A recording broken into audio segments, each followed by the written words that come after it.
All right, folks, if we can work our way to our seats, we're going to start in just 1 minute, please. I think there may be a couple extra seats over this way.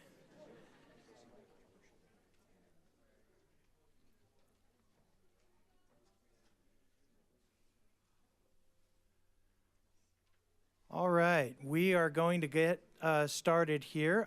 It is 6 o'clock. I'm going to go ahead and call our regular city council meeting to order. Today is Wednesday, December 6, 2023. And I'd like to ask our city attorney, do you have anything to report out of closed session, sir? We have no reportable action this evening, Mayor. Okay, and we did have 4 items, and I would like to just read a quick statement, just so everybody knows. There's a lot of curious folks wanting to know what's happening with our city, and I just wanted to say that although there's no reportable action following closed session, I want to acknowledge that our city manager, Mr. Armando Villa, our assistant city manager, Rochelle Clayton, they remain on administrative leave pending the completion of a comprehensive and internal personnel investigation. So as a reminder, this action's not punitive, it's not disciplinary, it's simply to allow this personnel investigation to be completed fairly. The council was informed that the personnel investigation remains ongoing and the details must be kept confidential to protect those involved and the integrity of the investigation process. The city will share any disclosable information with the public as updates become available. So for the city council, our main priority during this temporary period is to ensure that our city's business continues uninterrupted. That means that the city's going to remain committed to providing the highest quality service. We're going to keep moving forward with implementation of our strategic plan initiatives and our vital infrastructure projects, our community programs, and other essential services that enhance the quality of our life for everyone who lives here. So to that end, we have an interim city manager who's serving. Her name's Rebecca Kramer. She's been placed as the acting city manager by this city council. And Rebecca has over 20 years of program and operational management experience in both public and private sectors. You may not know this, but prior to serving Menifee, Rebecca was the assistant city manager for the city of San Bernardino. That's a city that's nearly twice the size of Menifee. Since joining the city of Menifee's executive office, she's developed a complete understanding of the city's operations. She has a strong working relationship with all of our staff at all levels. Rebecca has the full confidence of the city council to manage city operations during this temporary period. A lot of people are saying, why did you choose her? Council said, because she's awesome. And so, Rebecca, thank you for stepping up. And we are going to get through this, and we'll be back to business as usual, hopefully very soon. All right, with that, Madam Clerk, do we have any correspondence regarding our agenda this evening? Any correspondence received would be in your folders in front of you. All right, very good. Thank you. And if you would you please call roll? Councilmember Dinas? Here. Councilmember Estrada? Here. Councilmember Sobek? Here. Mayor Pro Tem Carwin? Here. Mayor Zimmerman? And I'm here. Thank you. So I believe we have Bishop Kelly Southwell. She's with the Church of Jesus Christ of Latter-day Saints Menifee. Are you here? Okay, great. Excellent. Thank you. Welcome. You're going to be helping us with some words of inspiration, and we want to thank you for coming tonight and spending a little time with us and helping set the tone for our council meeting. Yes, thank you for inviting me. I'm happy to be here tonight. My name is Kelly Southwell, and I am here representing the Church of Jesus Christ of Latter-day Saints. And as I serve as a member there, myself, along with 3 other women, have stewardship over about 350 primary age children ranging between the ages of 18 months and 11 years old. And tonight I would just like to share a quote from the president of our church, Russell M. Nelson. And he says, "Contention reinforces the false notion that confrontation is the way to resolve differences, but it never is. Contention is a choice. Peacemaking is a choice. You have your agency to choose contention or reconciliation. I urge you to choose to be a peacemaker now and always. We can literally change the world one person and one interaction at a time by modeling how to manage honest differences of opinion with mutual respect and dignified dialogue. Charity is the antidote to contention. Charity defines a peacemaker. And I think especially during this season, it's easy to find a way to be a peacemaker, but it's a little bit harder sometimes as the year goes on. And this is just an urge to find that year round. And now I would just like to offer a prayer. Our dear Heavenly Father, we are so grateful for the members that are here tonight. We're thankful for this beautiful community, for this city that we live in, and for the members that work so hard every day to help make this a beautiful place for us to live. We're thankful for the firefighters and the police force and those who bring safety and security to this community. We're thankful for the freedom that we enjoy, for this country that we live in, and we pray for those who are in need at this time. Please bless them, that they will be uplifted, guided, and that they will find strength.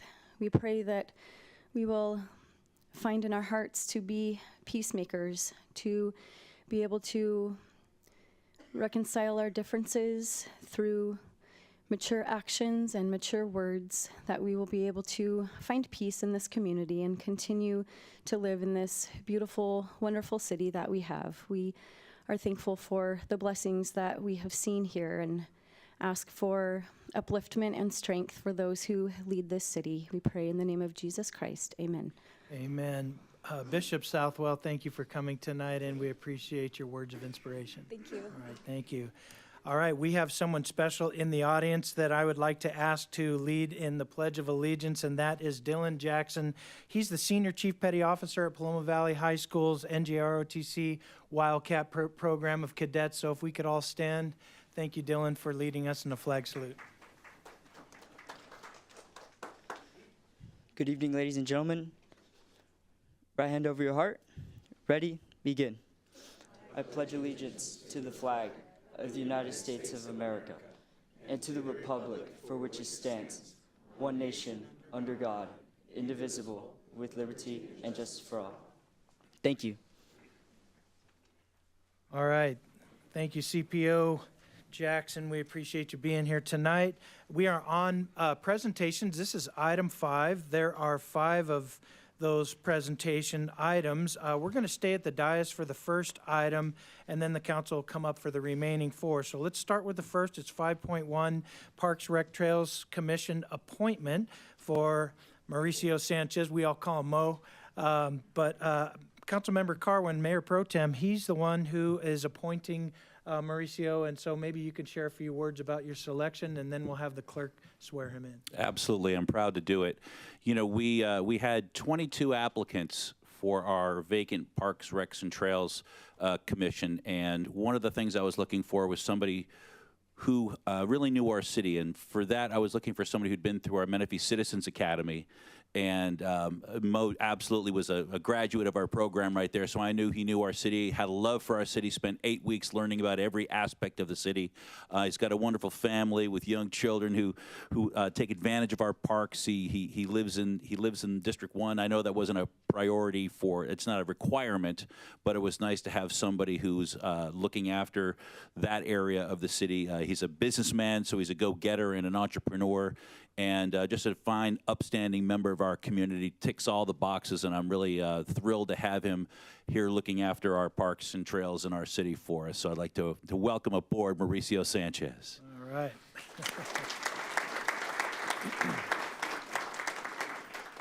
So our clerk, Sarah Manwaring, is working her way up to the front, and then Mo, if you don't mind just joining her, and we'll get the swearing-in ceremony started.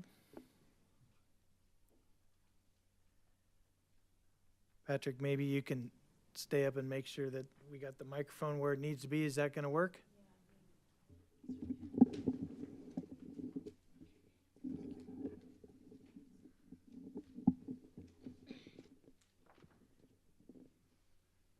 Awesome, thank you. I, Mauricio Sanchez, do solemnly affirm that I will support and defend the Constitution of the United States and the Constitution of the State of California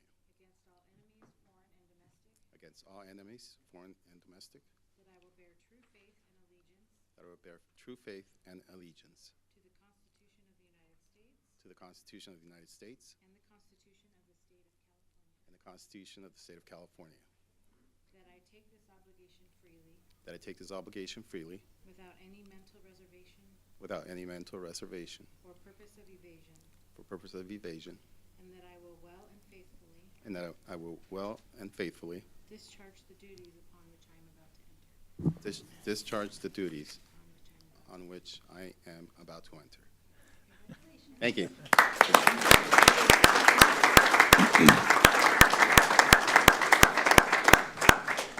All right, Mauricio, I'm going to have you sign that. I'm going to have you stay up there, and the council's going to come up, and we're going to do a photo with you.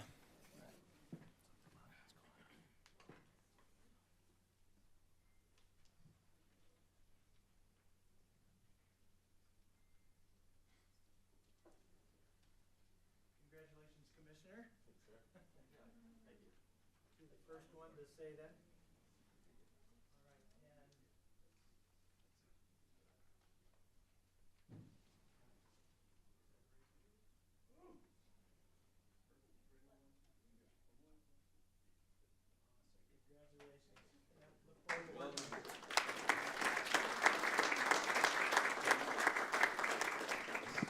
and I will be up for the next four.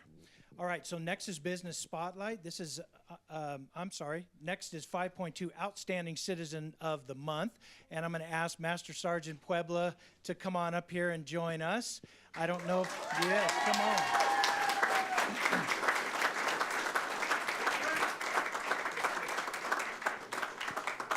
Okay, so for those of you who don't know who Master Sergeant Puebla is, he is the commander over at, I'm probably not even commander, Master Sergeant for the Paloma Valley High School Wildcat Cadets. It is our NJROTC program over there, and I just want to say it is one of the best things that's ever happened to this city.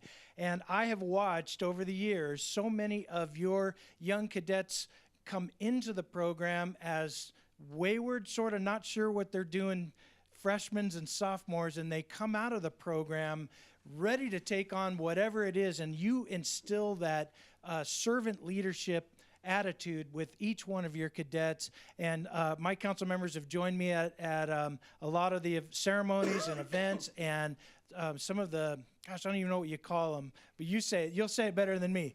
It's incredible to watch these students, and then not only does it spill over into their hearts as being responsible and having integrity and character, but they also seem to have this much better academic results because you're instilling those character traits in them, and they're studying harder, and they've got confidence in themselves and all of that. And the whole time we're there praising those kids because, listen, our young people, and there's a lot of them back here that are here supporting you, but their lives are more important than all of ours, right? They're all just now getting ready to launch in the next couple of years.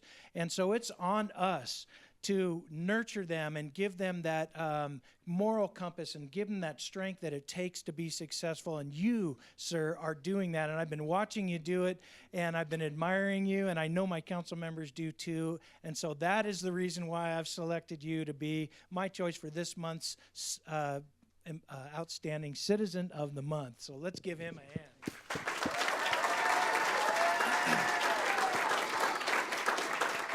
I know that my council members also feel the same way, and I'm going to ask them to say a few words, and then, Frank, if you don't mind saying a few words too. Okay. Congratulations, Master Sergeant Frank Puebla. I have been attending and watching you as well. I agree with everything the mayor has said. You are an example to these youth. You create character in these youth, and when they leave Paloma Valley High School NJROTC program, they are ready to go on with life. And I know that some of them have made really wonderful decisions to go forward in the military and have been accepted in different programs. But I love going to Paloma and watching you, and the way that you interact with these children, young adults, and the way that they respect you. It just shows you are a wonderful person. And so just thank you for your leadership in our community with the youth that you provide it to.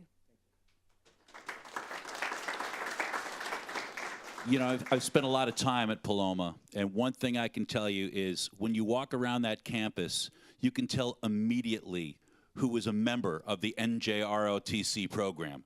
You can tell by the way they stand, by the way they walk, by the way they interact with other people. You can see it in their eyes and in their posture, and that's thanks to your leadership. And it's just an amazing thing that you've done for these youth and for our community, and we want to thank you for it. So excellent choice.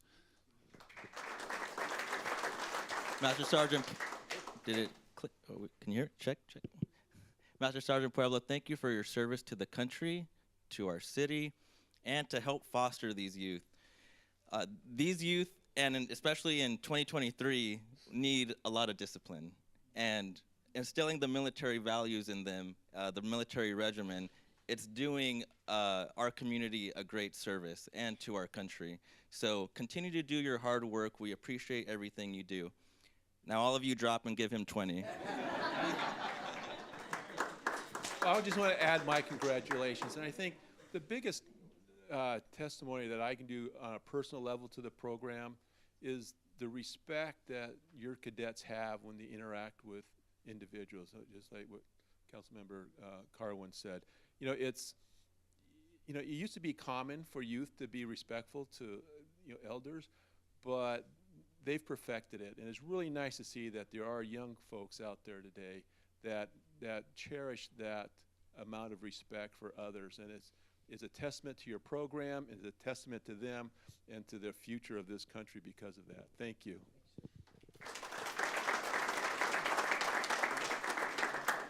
Thank you, Mayor, distinguished guests. Thank you so much, family and friends, my motivated cadets. I appreciate you.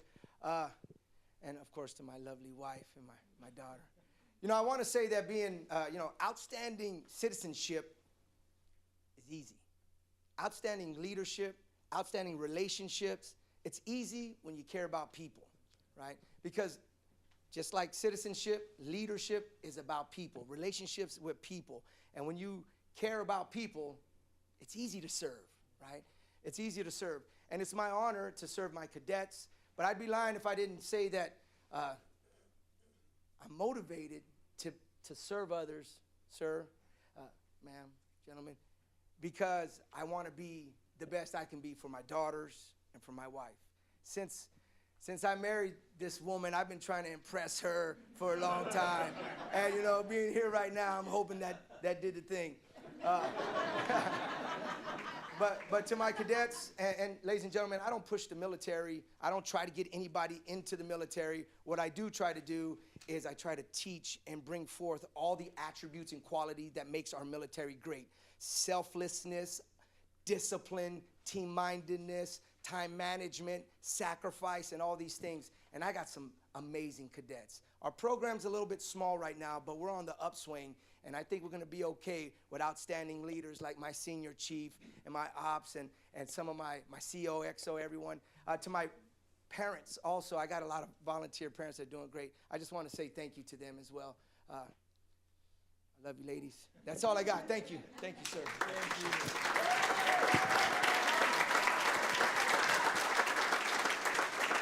So, Frank Pueblo, in appreciation of your exceptional work as a NJROTC instructor at Paloma Valley High School, your commitment to volunteering, selfless dedication to outstanding service has made this world a difference, and you have inspired us all. The City of Menifee commends your passion for making a difference in inspiring others. I'm going to give this to you. I also want to say, it's all about servant leadership, and you haven't told us to be servants. You've shown us how, and that really is the way to do it.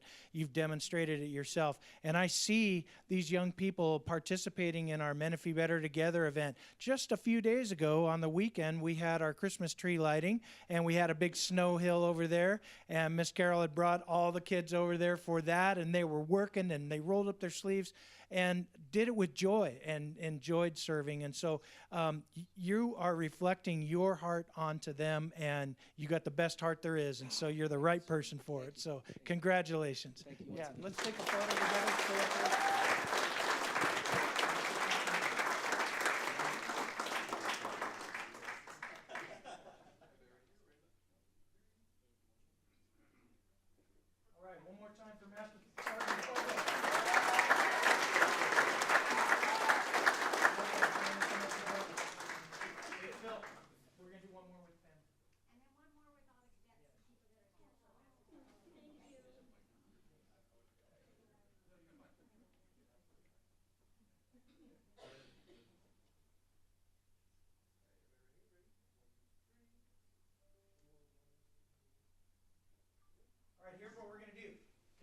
stay there, we're going to them.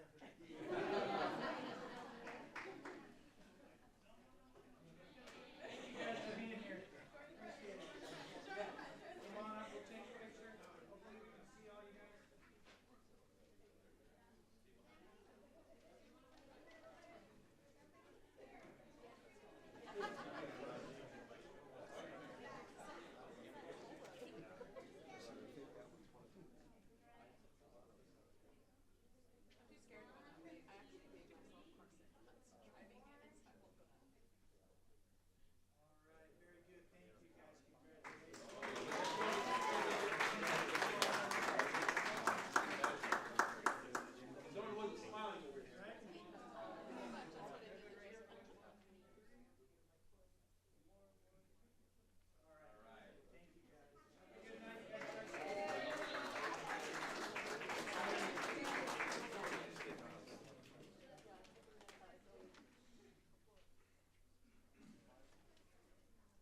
All right, that was fun. Next up, we have item 5.3. This is our business spotlight, Diana's Dance Company, and I believe Kayla Charters is coming up to join us.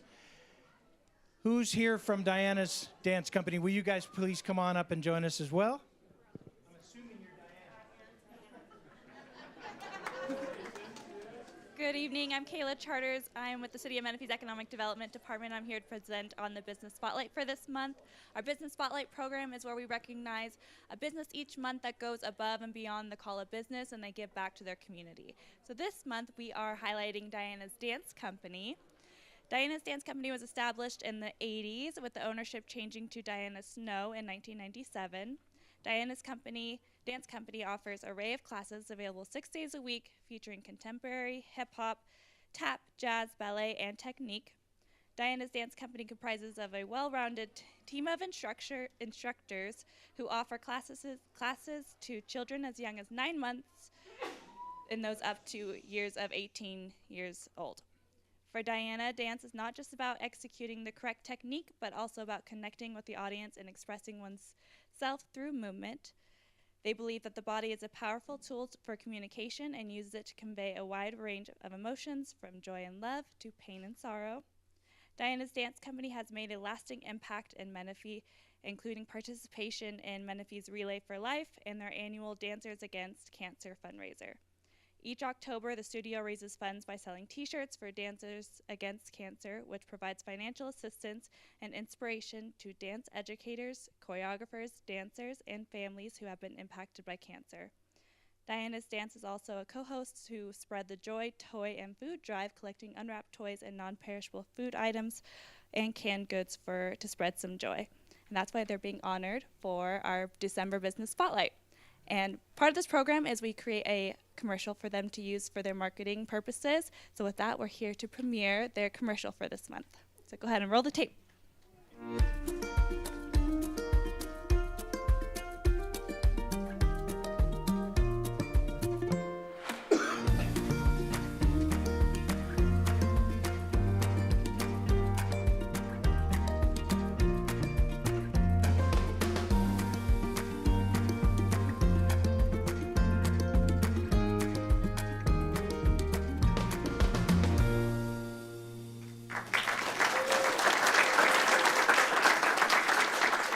We're going to be letting Diana share a few words. First, thank you all for this honor. We've been tucked in that corner for about 17 years now, and it's an honor to be recognized. So thank you, whoever nominated us. If you have little ones, we'd love to meet them. I think the biggest thing I want to push this evening is on December 8th, which is Friday. We have collaborated with the Mason Jar and New Hub Mechanics back there, our little corner, doing the, there you are, yes. Trying to do a different way of the toy drive and food drive, and then just, they've got like the older cars coming out and the Santa's workshop for the kids to do, and then we're doing one of my suites will be decorated for Santa, so that if they bring a toy or some food, that they can go ahead and do a photo with Santa. So we're hoping to really raise a lot. We do very well every year with it, but this is just something we're trying to take it to the next level. So we hope everybody. December 8th. Yeah, so we've been flashing it, Friday night, so. But I think that's the biggest thing I want to push right now, so. But thank you so much. Trying, yeah. Well, congratulations. I think we do have a framed certificate here for you to put on the wall at your office and display for everyone to see. And hopefully it reminds you of this special night where you and your business were honored. Thank you for having your business right here and serving our community. We love our mom and pop shops, especially when they are teaching things like dance to our young people. So thank you so much for everything that you do. All right, congratulations.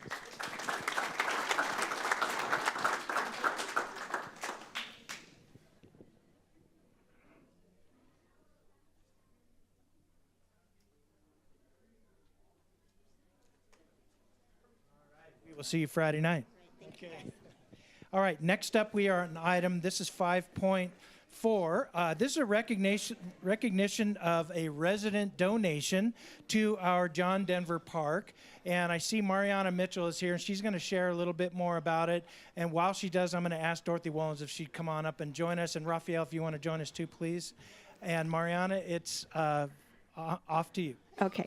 Good evening, Mayor and City Council. Tonight we are recognizing a Menifee resident, Ms. Dorothy Wallens, who earlier in the year had approached the Community Services Department about opportunities to give back to the community while memorializing the life of her son, Jordan Hughes. After several discussions with staff, the idea of a park bench at John V. Denver Park seemed the most appropriate option for the project, given the close relationship Jordan had with Mr. and Mrs. Denver. Through the fundraising efforts of Ms. Wallens and the friends and family of Jordan Hughes, this park bench is now at home at the John V. Denver Park, where it can serve as a reminder to everyone who visits to simply take it one day at a time. For this donation, we would like to present Ms. Wallens with a certificate of appreciation. All right, thank you. Do you have any more to share? No. That's it. Okay, so we'll take it from here. Dorothy, this is for you. Thank you. We're so sad about Jordan, but I know that there are many good things ahead for you and your family, and you've been a staple in this community as long as I can remember, and so our hearts are with you, and I look forward to being able to go out to the site and see the bench. It's been placed over by the horseshoe pit, right? Yeah. And so you're making our park better, but you're also helping remind us of his life. And, you know, it's right here, Dorothy, and we're all a family together. So I don't know if you want to share anything or not. I'll leave it up to you. Yeah, I'd like to thank the Menifee Police Department for working so hard to keep drugs off our street and take those criminals out of our town. We don't need them here. And I also like to thank the Parks and Rec for all your hard work and working with me to make this happen. I really appreciate it. Thank you so much. Thank you. We appreciate your thoughtfulness. Is it appropriate to take pictures?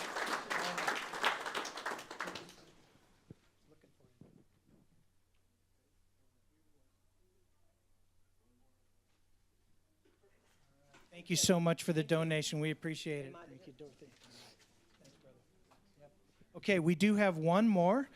This is our Fall Teen Awards, and I believe Gabby Cow is going to be coming up to the podium to share a little bit more. She's our Community Services Supervisor, and this is another honor of some of our teenagers that have gone above and beyond, some of them in academics, some of them in athletics, and some of them in community services. So, Gabby, if you're ready, why don't you go ahead and take it. Thank you, Mayor. Good evening, Mayor and council members. My name is Gabby Cow. I'm the Community Services Supervisor, and I'm here on behalf of the Community Services Department to introduce our Fall 2023 Teen Award recipients. If you get a little closer. Yes. The Menifee Teen Awards was created in 2021 to highlight all of the amazing things that high school students are doing at their schools and within their community. Since starting the program, we have received so many outstanding nominations, making the decision for our panel of judges increasingly difficult.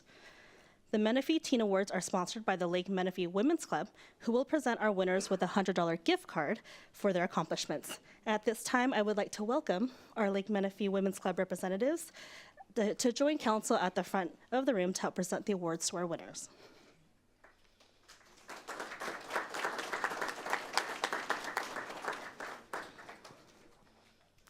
Tonight, we recognize the Fall 2023 winners, the first of the Teen Award series for this school year. First, our all-star athlete, Joseph Carrillo, is a 10th grader at Santa Rosa Academy.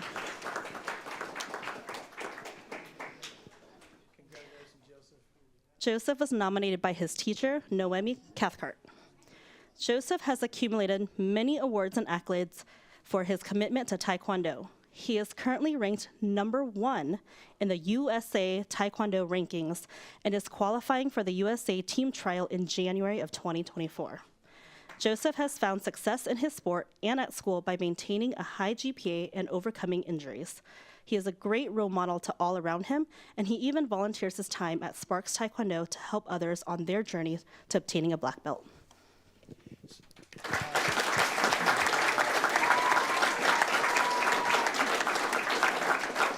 So, Joseph, you attend Santa Rosa Academy, and I believe you might have some supporters here. I saw Dr. Hennings, but how many of you are here to support Joseph? All right. Awesome. Thank you guys for coming. This is well-deserved. All right, let's do a photo with Joseph. All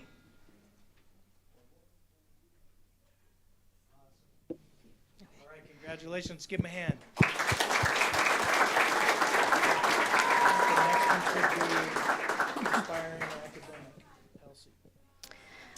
Next up is a familiar face. Our inspiring academic is Elsie Sasson, a 12th grader at Paloma Valley High School, and also a YLM Youth Mentor Lead. Elsie was nominated this time by her school counselor, Howard Jackson. Elsie has consistently demonstrated exceptional dedication and commitment to her studies and maintains an impressive 4.75 GPA. Elsie has continuously displayed a strong work ethic and a genuine passion for learning. She has excelled in rigorous academic curriculum, taking on challenging courses in various subjects. She has completed almost all of the AP courses offered at Paloma Valley High School and also takes college courses at MSJC, where she's almost completed her associate's degree. She's in the running for a 4-year academic scholarship to multiple Ivy League schools, where she wants to pursue becoming a doctor, specifically dealing with cancer research. All right, congratulations.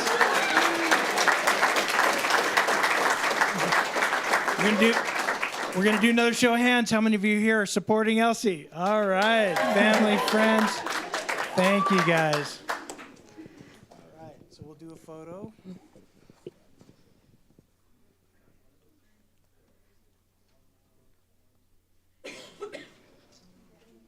Congratulations.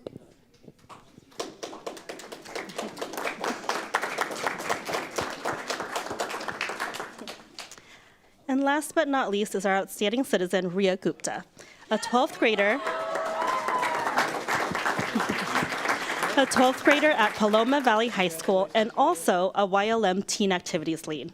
She was nominated by her PLUS advisor and teacher, Katie Bradley. Ria participates in a number of programs that provide her the opportunity to make a positive difference in the community as well as on campus. Ria is an officer for the Youth Leaders of Menifee and also the Service Event Coordinator for the Interact Club. She is also part of the PLUS Leadership Program on campus and is constantly working to make the campus more positive. She participates in the Unified Wildcats program, which combines students with and without intellectual disabilities to compete in sporting events against other schools in the district. In addition to her service to the community, Ria maintains a 4.7 GPA.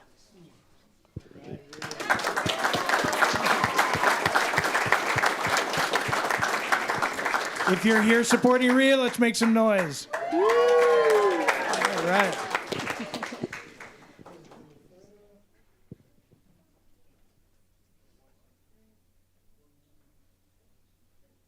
Awesome, congratulations. Okay, council members, we can return to the dais, and thank you, Gabby. And if you have some more, you can share. Perfect. In addition to the $100 prize tonight, all 3 winners are eligible to win Teen of the Year at the end of the school year, which is an additional $500 prize from the Lake Menifee Women's Club. Winter nominations are now open at www.cityofmenifee.us/YLM if you would like to nominate an outstanding teen that resides in or attends school in Menifee. Again, we want to congratulate all of our winners for the outstanding achievements. Thank you, Council. Thank you, Gabby. All right, and it's just great to see all of our young people going above and beyond and excelling, especially when they get involved in our Youth Leaders of Menifee program and then do so great at their schools. So just love seeing that. We are all in good hands. All right, we're going to move on the agenda. We're on item 6. This is agenda approval or modifications. Madam Clerk, do we have any modifications to our agenda? There are no modifications from staff. All right, council members, all in favor of approving the agenda, would you say aye? Aye. Opposed? Hearing none, our agenda is approved. We're going to go ahead and now move to item 7. This is public comments on non-agenda items. Madam Clerk, do you have any requests to speak on non-agenda items? Yes, I do have a few requests. All right, so before you call their names, I'm just going to read this statement. This is the time for members of the public to address the council about items that are not listed on the agenda. The Brown Act limits the council's ability to respond to comments on non-agenda matters at the time they're made. Each speaker will be limited to 3 minutes on a single item. And with that, we can call our first speaker on non-agenda matters. First up is Adam Eventov. All right, welcome, Adam. Thank you, Mayor. Honorable Mayor, City Council, and staff. My name is Adam Eventov, Public Affairs Manager for SoCal Gas. Maybe more importantly, I'm a proud alumnus of Diana's dance, where she tried to teach a few of us Chamber of Commerce types how to dance a few years ago. If she can teach us to dance, she can teach anybody to dance.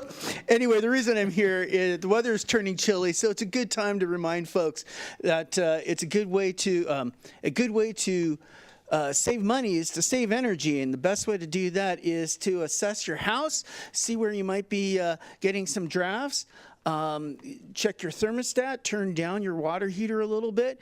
All these steps can save you money. If you know anybody who is looking for advice on that, you can always go to socalgas.com/winter to learn more about money-saving tips.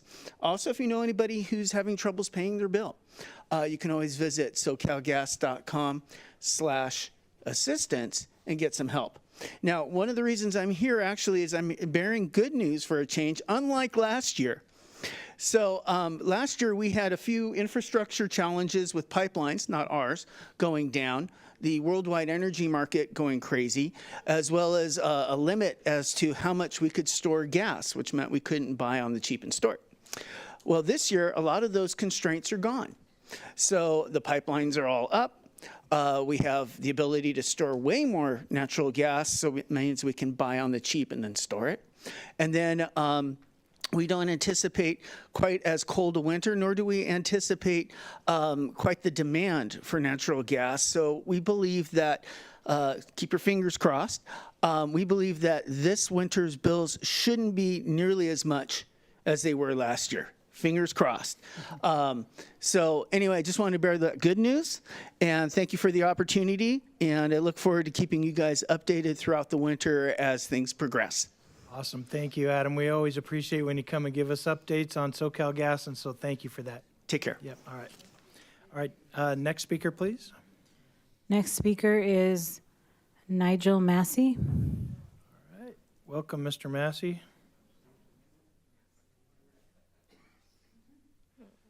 What is it? Welcome. Hello, my name is Nigel Massey, and I've come here to address the topic of the Gregorian movie theater that has not been built. I just want to know what will happen to that thing because that's kind of an eyesore. I do not like it. Yes, so we do have on our city's website, there's a brand new link called Frequently Asked Questions. And that one right there, you will get your answer on the website. And that's not just for you, Mr. Massey, that's for everybody. Yeah. Anything else? No. All right, thank you so much. I hope that helps. Okay. Thank you for coming tonight. All right, next speaker, please. Next speaker is Sean Newgert. Can you say the last name again? Newgert? Sean Newgert. Welcome, sir. Good evening, Mayor, City Council. My name is Sean Newgart. I'm the owner of Yo Cheesesteak. We are a food truck here in Menifee. I come tonight with a question for the city as to why the food trucks are not allowed. I thought of this as I paid the city of Marietta $1,400 in tax revenue. As I paid the city of Marietta $400 for a permit to vend a to operate my food truck in Marietta. An additional $160 for a business license in Marietta to operate in Marietta. I feel as a resident of Menifee, as a business owner in Menifee, my revenue should be coming to Menifee.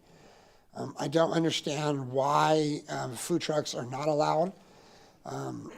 There's low business license. I mean, there's just not businesses coming to Menifee, and the people that are here that have businesses can't operate them. I don't understand that. I would like clarification on that. Also, I see illegal stands. You know, there's a bill for a Sidewalk Vendor Act, which I'm totally in support of. As long as the bill is followed, you know, in depth.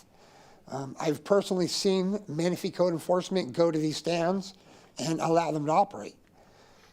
I enjoy tacos. I enjoy these stands. I enjoy the vendors.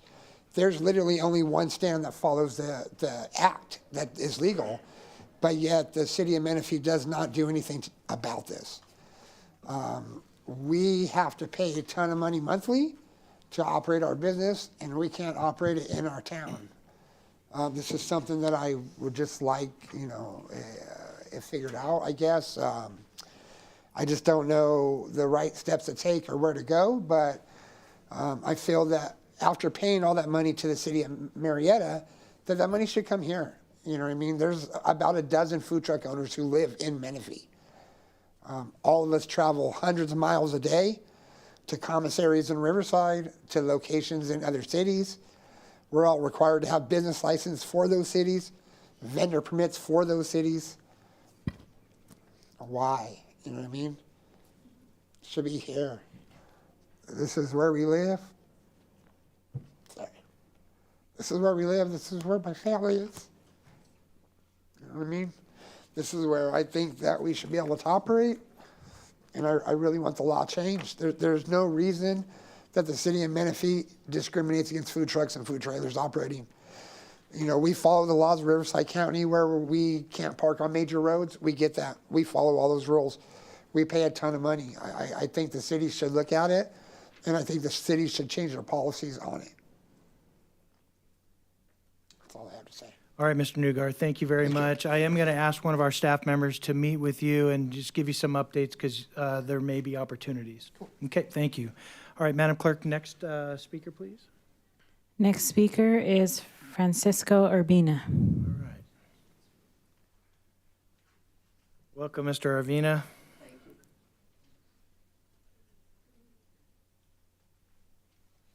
Francisco Urbina. Hopefully I'm a temporary resident of Menifee. I'm going through a contentious divorce, but I have a beautiful home, Myriad Hot Springs. Regarding the food truck things, what I would recommend is that since Menifee, tell me if I'm wrong, is a part of Western Riverside Council of Governments, there ought to be a regional food truck permit that you can cross, you know, city lines, county, blah, blah, blah, and just get your permit at one place and the revenue shared. And maybe each city wants to establish its sub-regulations, but I'm all for reducing needless red tape. Okay, regarding the you know, the child safety or whatever, I congratulated the young gentleman that won some award for Taekwondo. Well, I personally think that if there's money in the budget, the city of Menifee should contract out with local businesses who teach like the Karate Kid, and then so on. Because if a child is abducted, if they don't get away within the first 10 to 15 minutes, the chances it could be a goner. Another pet issue, being a planner for over 30 years, Associate in Arts degree, College of the Redwoods, Bachelor of Science, Urban Planning, Cal Poly Pomona, class of 1984, Master in City Planning, Massachusetts Institute of Technology, Traffic. The American Planning Association, which I'm a member of, does quality of life surveys every so often. And throughout the United States of America, especially in major metropolitan areas or fast-growing areas like Menifee, traffic robs people of time, traffic congestion. I approved some projects when this was county, because I worked in Riverside County Planning Department in Myriad Hot Springs before the city annexed Myriad Hot Springs.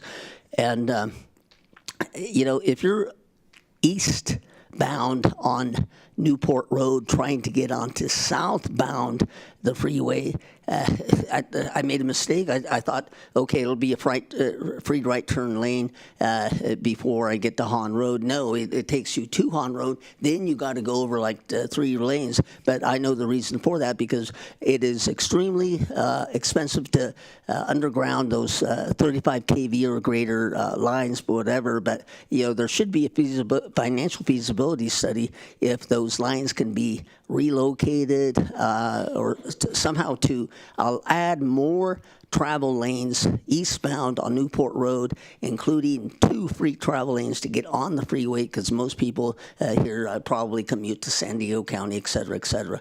The other thing is, during the recent major rainstorms we had in our area, and Hemet got some record rainfall. Mr. Urbina, your time is up. Okay, traffic reflectors, because when it rains, you can't see where the lines are, and that's a safety issue. Thank you. God bless Menifee. Thank you, sir. Lots of good ideas. We appreciate it. All right, Madam Clerk, next speaker. There are no more requests to speak. Okay, thank you. So we're going to move on our agenda now. We're on item 8. This is council member updates and comments, and I'll start with Councilman Dinas. Thank you. November 16th, I attended the Snips Barber ribbon cutting in the morning. The afternoon, I attended the RTA Board of Directors meeting. And on the 30th, I had the privilege of attending the police swearing in of the chief and the captain and lieutenant. Then on the 2nd, along with the rest of the council, we enjoyed the Christmas tree lighting and parade. That was a fun time. Probably one of the best times this morning, I was able to do the Chick-fil-A ribbon cutting. Everyone's excited about that. And then this afternoon, I attended the RTA admin committee meeting. That's all I have. Thank you. Thank you. You were also at the signing ceremony with the chamber today, too. All right. That's right. You're thinking chicken. All right. Councilmember Estrada. Yeah, thank you, Mayor. I was at the signing of the Menifee Chamber today. Our deal we signed last council meeting, and we just want to encourage our small businesses, and hopefully this agreement gives a shot of encouragement and support to all the new businesses that join.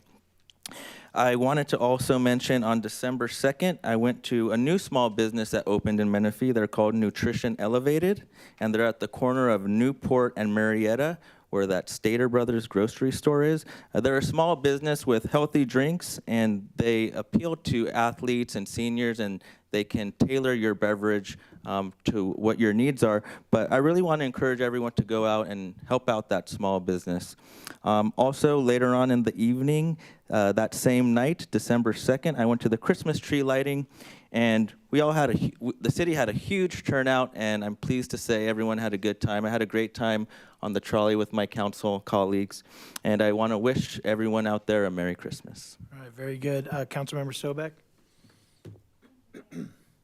Thank you, Mayor, and good evening, everyone. I just want to say, thank you to the Lake Menifee Women's Club for supporting and that teen awards that they do. That's really a wonderful thing that we're able to do each quarter with their financial support. So I'd just like to give a few little presentations. First of all, we had the swearing in of our new police chief, Chief Carr, and Eddie Gutierrez, and Lieutenant Christina Rivelas, and that was a wonderful event, and it was time that we did that. So just want to congratulate all three of them on their advancements for the city of Menifee. I attended this morning the December Student of the Month, and you may recognize one of the young ladies sitting here at the table. That is, I want to say her name, because I'm going to, Elsie. Elsie, congratulations, she was here tonight, and she won an award as well. So I wrote down notes from this morning. She has actually gotten accepted at Hanover Ford College in Pennsylvania with a 4-year ride scholarship. So she's received that. So that's always a neat event to go to the Student of the Month.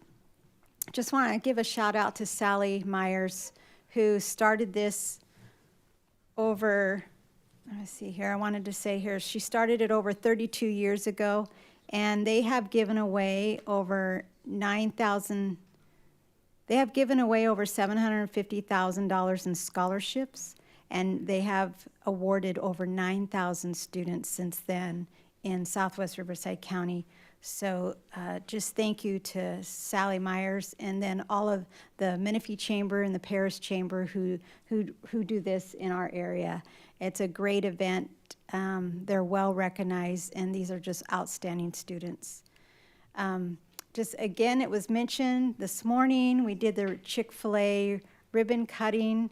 I thought they were going to be open today, so I think some residents were sad, but they're officially opening tomorrow. And I just want to it was so special to hear from Shane, the owner. And I just want to share with you what he shared with us today, that 10 years ago, he went to a Chick-fil-A grand opening and got hired at the bottom, starting at the bottom, to support himself through college. And 10 years later, he owns a Chick-fil-A in the city of Menifee and is a Menifee resident. And what a success story that is. So go visit him. If you see him there, congratulate him. I would just want to say that there's going to be an upcoming menorah lighting on December 12th in the city of Menifee, another way that we celebrate the holidays here. I attended the Menifee Cupboard Thanksgiving Boxes giveaway. I attended the chamber mixer that was held at the Menifee Community Thrift Store. I attended also the Christmas tree lighting that we had this year, and the signing this afternoon with our Menifee Chamber, and that's about a haul. And yeah, a lot of you won't be here at the end of the meeting, so I just wish you just a wonderful holiday and a Merry Christmas, and look forward to a wonderful 2024. All right, next up is Mayor Pro Tem Carwin. Thank you. A lot of businesses opening in town over the past week or so. I joined our economic development team at the Exquisite Tapas Appreciation Night over off Scott Road, the shops at Scott. So that was nice. Nutrition Elevated. Councilman Estrada mentioned that. I was over there, and the mayor was there as well. And Chick-fil-A this morning. So those 3 ribbon cuttings. Attended the Christmas tree lighting. I think we were all there for that one. Today I was at the Chamber Memorandum of Understanding signing, and then I attended the WRCOG Executive Committee, and I am really pleased to report that an award was made for $1.2 million for improvement on Getz Road between Thornton and McLaughlin, which is the backside of the Cimarron Ridge development. So that's going to look spiffy and nice, and it's going to be on WRCOG. So that was approved, and that's all I got. All right, thanks for the update. I'll try to be quick. This is since our last meeting, November 15th. On Thursday, the 16th, I attended Neighbors Monthly Business Mixer over in Wildemar, and then there was a ribbon cutting at Snips Barber Shop in Sun City. It was great to welcome them. On the Saturday, November 18th, there was a history program that I spoke at, and it was regarding Chester Morris, and it was really nice to be able to talk about who he was and his significance as a 50-year school board member here in Menifee. On Sunday, the 19th, I helped unload turkeys over at that were donated to the community cupboard. And then I spoke at the Evening of Gratitude. Councilmember Sobek was there as well. And that was hosted by our Interfaith Council. On Tuesday, the 21st, I visited Sun City Veterans Club meeting over at the Sun City Restaurant. First time I'd been there, and they asked me to come and meet them. And next time I come, I'm going to bring Councilmember Carwin because they want to meet you too. There for breakfast like 3 days a week. Okay, so you probably already know him. All right, so then Thursday, there was on Thanksgiving Day, I attended and visited the Thanksgiving meal at Case Inaceros Center. It was great to be able to see lots of our community volunteers. Councilmember Sobek came as well. I came to the first session. I think you came behind me. And then on Monday, the 27th, there was a Western Riverside County Programs and Projects Commission, part of RCTC, that I serve on. And on Wednesday, the 29th, there was a chamber mixer at Barron's Market, and Councilmember Sobek was at that as well. And on Thursday, the 30th, there was a swearing-in ceremony at Case Inaceros for Chief Carr, for Captain Eddie Gutierrez and Lieutenant Christina Ravelis. Really nice event. It was just great to see, as Councilmember Sobek mentioned, that we're promoting within, and that's the right thing to do. On Saturday, December 2nd, I presented certificates at Boys and Girls Club Sports Banquet for a lot of the champions that were throughout the league for soccer and football and all of that. On that same Saturday, there was a chamber ribbon cutting at Nutrition Elevated, as was mentioned. It was great to be able to welcome them. And the tree lighting ceremony parade. It was great to see all the snow and have our Wildcat battalion there helping our kids get on the sleds and do all of that. It was just great. It was such a good community event. You know what's neat is a lot of people are wondering about the Christmas tree that we light up there at MSJC.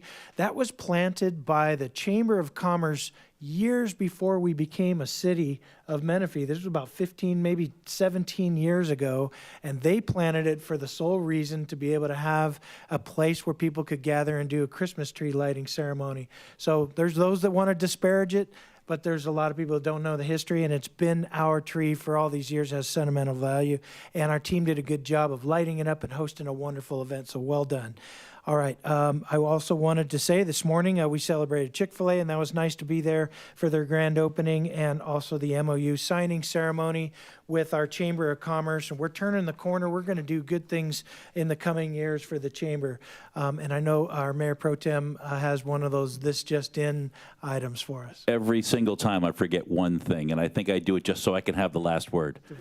I wanted to say that I represented the city at State Senator Rosalicio Ochoa Bogue's holiday open house. Went over there last night. She had 150 people in her office, gave us a little legislative update, and it was just great to see the passion she has for representing the state, and I was happy to represent our city at that event. Thank you for doing that, Bob. That's great. I wish I could have gone. I was hoping to, but I'm glad you were there. All right, let's move on, you guys. We're on item 9 now. This is the approval of our minutes from October 18th. If there's no changes to those minutes, and I don't hear any council members all in favor of approval, say aye. Aye. Opposed? Hearing none, we're moving on to our item 10. This is our consent calendar. And all matters on the consent calendar are to be approved in one motion unless a council member requests a separate action on a specific item on the consent calendar. If the items removed from the consent calendar, it'll be discussed individually and acted upon separately. Unless otherwise directed by a member of the council, the vote on ordinance adoptions will reflect the prior action of each council member when the ordinance is introduced. However, if a council member is not present at the council meeting, their vote will be reflected as absent. Madam Clerk, are there any requests to speak on consent calendar items?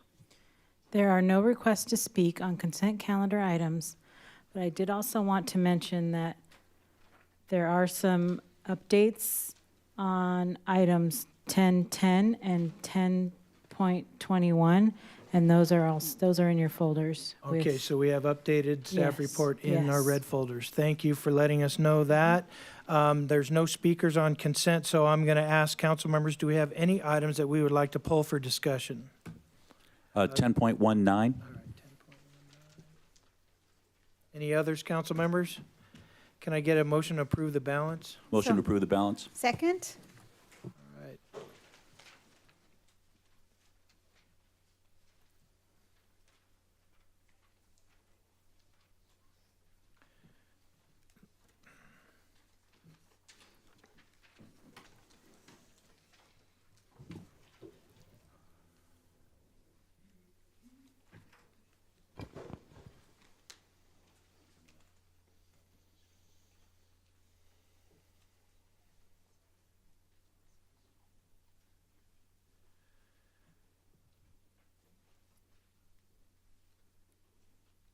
All right, I see that the balance of the consent calendar passed unanimously. We're on item 10.19. This is the purchase of a prefabricated pedestrian bridge for the Paloma Wash pedestrian bridge. Mayor Pro Tem, did you have questions, or what's your pleasure tonight? Yeah, I felt this was a matter that should have been on the general agenda, and I'd like a full staff report, please. Okay. Honorable Mayor, Mayor Pro Tem Carwin, and council members. Tonight I'll give you a little background on the Paloma Wash pedestrian bridge. This project, as you can see on the right-hand side, is shown in the pedestrian bridge is identified in the city's town center specific plan, which dated back to April 19, 2011. So the project is consistent with the circulation element of the general plan to promote safe and convenient travel by connecting the bikeway and community pedestrian network to facilitate non-motorized travel. It also is in alignment with the strategic plan. The project would enhance community accessibility by linking residents to destinations while encouraging alternate modes of transportation.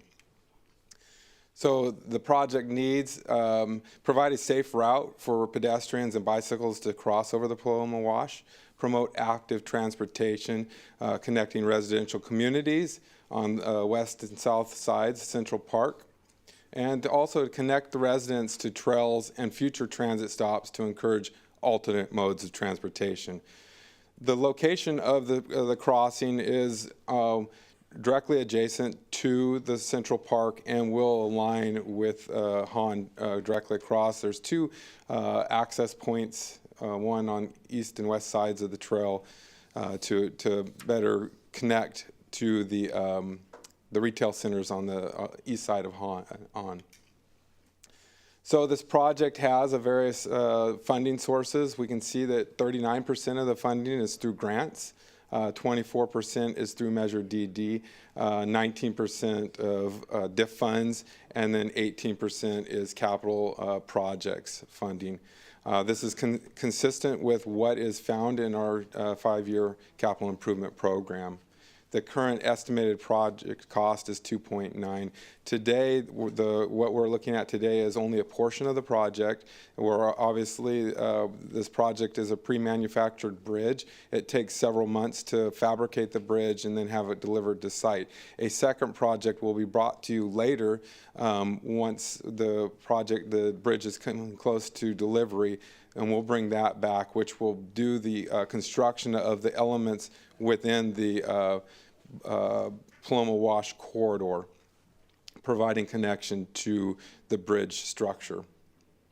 One thing I would like to point out is we are exploring other avenues of funding sources through existing bonded CFD bonds. So there is potential that we might be able to replace some of the quality of life funds from some of the CFD bonds that were in place for the town center. So these are some of the renderings of the bridge, of what it will ultimately look like once the prefabricated bridge is delivered and the site contractor completes some of the necessary enhancements to the existing trails. We do have to raise the trails up about 3 feet to gain clearance over the Paloma Wash and stay outside of the flood channel. So that we'll be reconstructing portions of that. We're also making entry monuments at both sides, kind of a statement piece as you enter into the area to provide a little bit of a congregation area, so to keep people outside of the multi-use path on either side of the wash. So with that, that concludes my presentation. I'd be happy to answer any questions. Thank you, Mr. Fiddler. We are open for questions, council members. If we have any questions for Mr. Fiddler, Mayor Pro Tem Carwin. Thank you very much for that report. A question on the history of this bridge. It's been presented several times before this council. This bridge has as part and parcel with the amphitheater project that we're going to talk about later on in the agenda. In fact, I remember seeing part of the renderings of the bridge together with the renderings of the amphitheater, and the bridge looked very, very different and was a lot more elaborate and expensive at that time. So what changed since then? So it is obviously to complement each other. It's all part of the town center specific plan. The original bridge structure was meant to complement what was being created for the amphitheater, is what you're talking about, the original rendering that you had seen. Like you said, those costs got very high, so we looked at something that would be a little bit more, more economical. We still tried to capture some of the same aspects of the amphitheater, like using the canopy over the bridge, which would kind of tie into the amphitheater because the proximity of the two projects together. Since they were both part of the specific plan, that's kind of how they're tied together, I guess, is what you're indicating or asking about.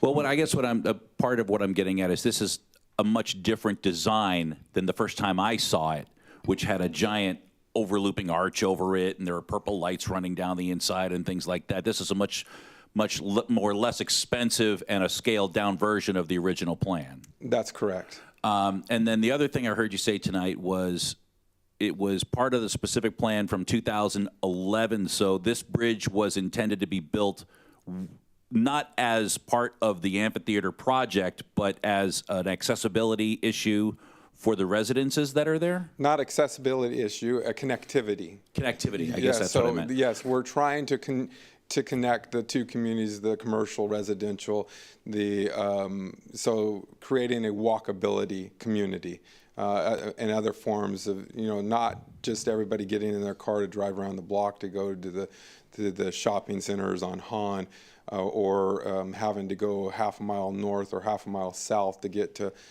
Newport or to La Piedra, because that's where the bulk of the pedestrians will be in that area. So we have commercial on either side of the Paloma Wash. You have the potential future Krikorian site. We have the new courthouse. So there'll be a lot of activity within that area as all these projects develop and generate. So we're trying to create a more walkable community to be able to service all the people that will be down in that little core. And the bridge is roughly midway between Newport and La Piedra? Correct. So it's that's a 1 mile stretch. So you'd have to walk a mile in a mile up and back to get to anything. Correct. Without it. So, and I just want to make sure I understand that. Had the amphitheater project not been raised at all, this bridge was still on the plan to be built because it had nothing to do with that. That's correct. Okay, that's the part I was confused on, because they'd always been presented together. So I was wondering if, for example, the amphitheater doesn't get built ever, do we still need the bridge? But it sounds like the amphitheater is not a factor in whether or not we need the bridge. You're 100% correct. Got it. Okay, that's what I wanted to clarify. Thank you. Yeah. There was a time when I was a planning commissioner, and that project was in front of us, the town center, all the way down to Santa Rosa Academy and those homes, is the whole thing. And the developer said, "We want your vote." And I said, you know what? It would be nice to have a pedestrian bridge that crosses that for people parked over here that want to go over here and they don't have to get in their car and drive around that busy intersection, right? And I asked the developer, who was standing at the podium, "Sir, would you be willing to add that as a condition?" And he said, they huddled together and they came back and they said, "If I can get your vote tonight, sir, we'll go ahead and add that." And so I told the clerk, let the record show that they're going to do that. And it was added as a condition of approval. Now, later that vaporized off of the conditions, and I'm not going to get into why. I'll just say it's in my tell-all book under the chapter Scott and Mann. And so we can just take it from there. But it's sad, because the point I'm trying to make is that the taxpayers paying for this, and it should have been something as part of that town center. It was in the agreement, and they should have paid for it, and it's sad that they weaseled out. So just sharing that. I got to read my tell-all book. All right, anybody else have anything? You got to lift your voice at the end of that to make it a question. Yeah, quick question. Right? It's not a statement, it's a question. Nobody else has anything? Can we get a motion? No. We already opened for public not comments on consent. I'll move to approve. Okay. Yeah, I'll second this. I do have a request to speak on this if good. you Oh. would like to take there is. something. All right, this just in. Okay. Go ahead and call our speaker.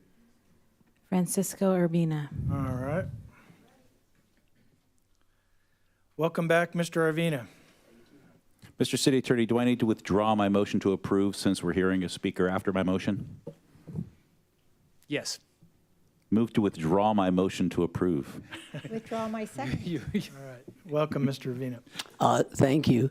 I agree with you, Mayor Zimmerman, that if the developer agreed to pay for it, why are the taxpayers of Menifee, including the new taxpayer me, paying for this? And is there any legal counsel recourse against?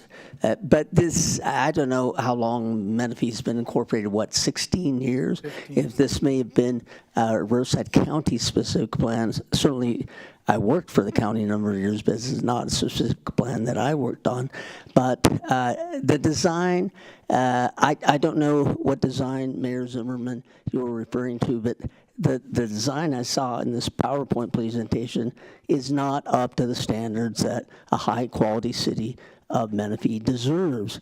I have worked for one of the most aesthetically beautiful cities in the entire state of California, the city of Palm Desert, although with climate change, it's an inferno over there. It used to be 5-6 months you need the AC, and now it's like 9 months. But I don't like this design, and I'm a Johnny-come-lately.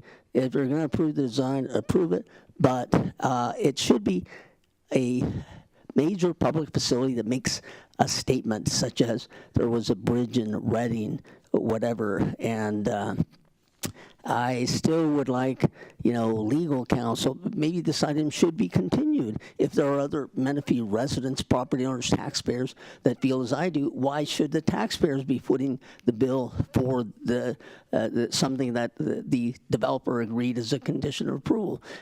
As former Mayor Gene Benson of the city of Palm Desert said, when developers wanted the city council of Palm Desert to go ahead and approve a new general plan when there were like over 2,000 acres of raw desert land between the freeway down to like Country Club Drive, the city of Palm Desert did not become the gem that it is overnight. And certainly Menifee, deserves better. And maybe this project should be continued and have legal counsel investigate, does the city of Menifee and the taxpayers have any recourse to go back if this developer is still in business or whatever, or were there ever any bonds posted, to enforce, the developer, not the taxpayers, us, paying for the bridge? And are there going to be any solar energy lights? Right now it gets dark at 4:45 p.m. And what if I'm out there taking a bike ride? I don't want to be in the dark. Thank you. God bless you. All right, thank you. Do we have any other speakers, Madam Clerk? No other speakers. All right, can we have our motion again? Move to approve the item. Second. All right, we have a motion and a second.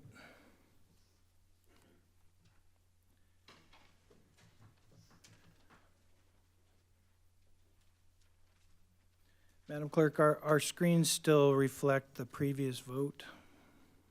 Let me clear that and get the other one up. Just give me a moment.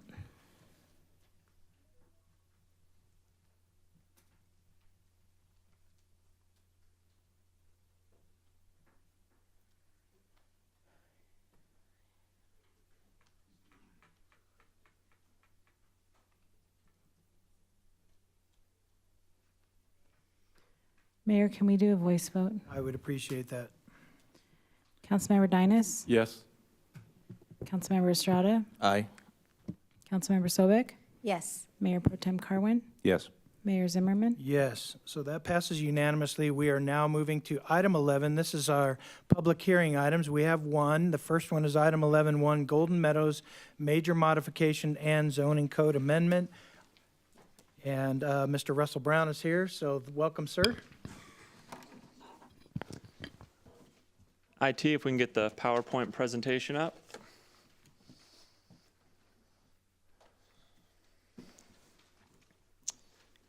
All right. Good evening, Mayor. Good evening, council members, and good evening, members of the public.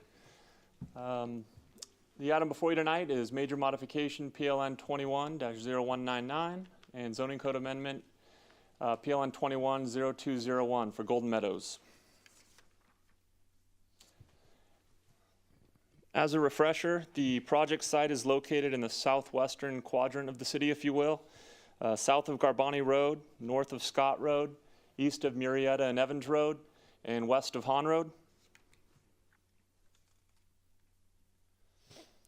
As previously mentioned, the project consists of a major modification to a county-approved tentative tract map and a zoning text amendment to Chapter 9 of the city's municipal code.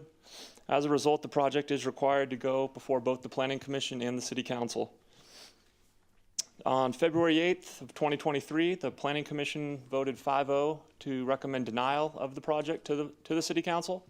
On June 7th, the City Council voted 5-0 to remand the project back to the Planning Commission. And on July 26th, the project was presented to the Planning Commission as a workshop item to solicit community input on the redesign of Phase 4. The applicant revised the plans and incorporated to incorporate feedback received, and the project went before the Planning Commission again on November 8th. The Planning Commission voted 4-0 to recommend approval to the City Council, and that's what brings us here tonight.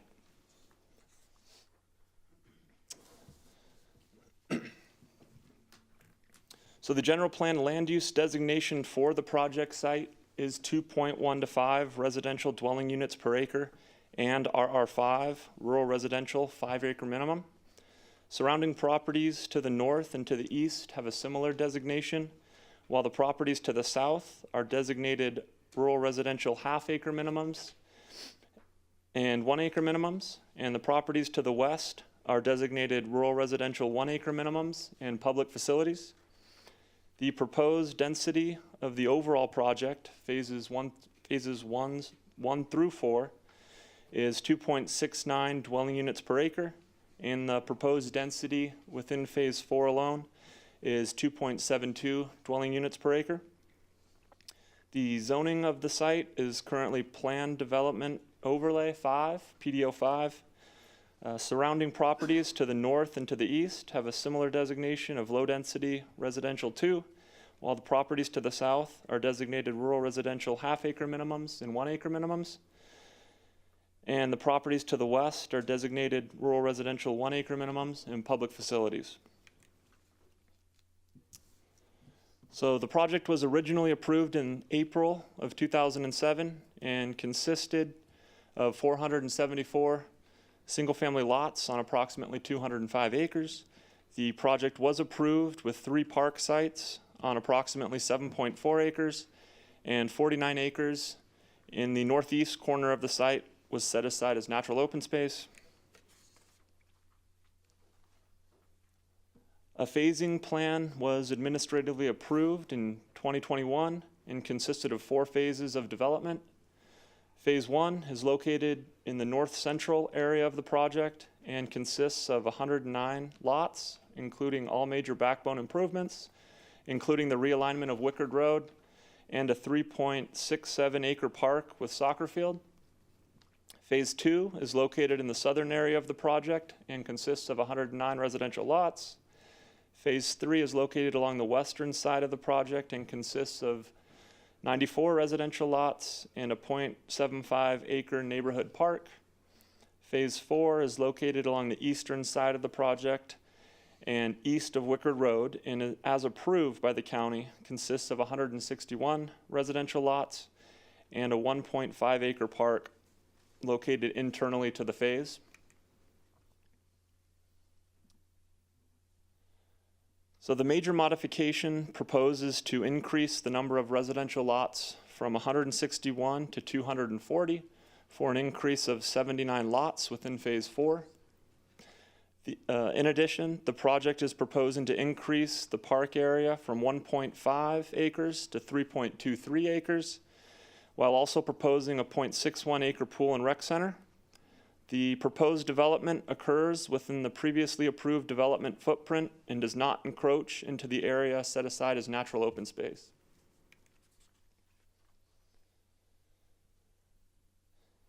So this slide shows a comparison of the county-approved project on the left, consisting of 161 residential lots, the applicant's prior proposal in the middle, consisting of 259 residential lots, and the last proposal on the right their latest proposal on the right, consisting of 240 residential lots. The most significant changes in the updated proposal are 6,000 square foot lots along Wickard Road, opposed to 4,500 square foot as was previously proposed, and the minimum lot sizes for the interior lots were increased from 3,780 square feet to 4,000 square foot minimums. So again, the applicant is proposing a zoning code amendment, a text amendment, to revise the development standards table within the municipal code to support the proposed design and configuration within Phase 4. And again, as previously touched on, the project was approved with 6,000 square foot lot sizes.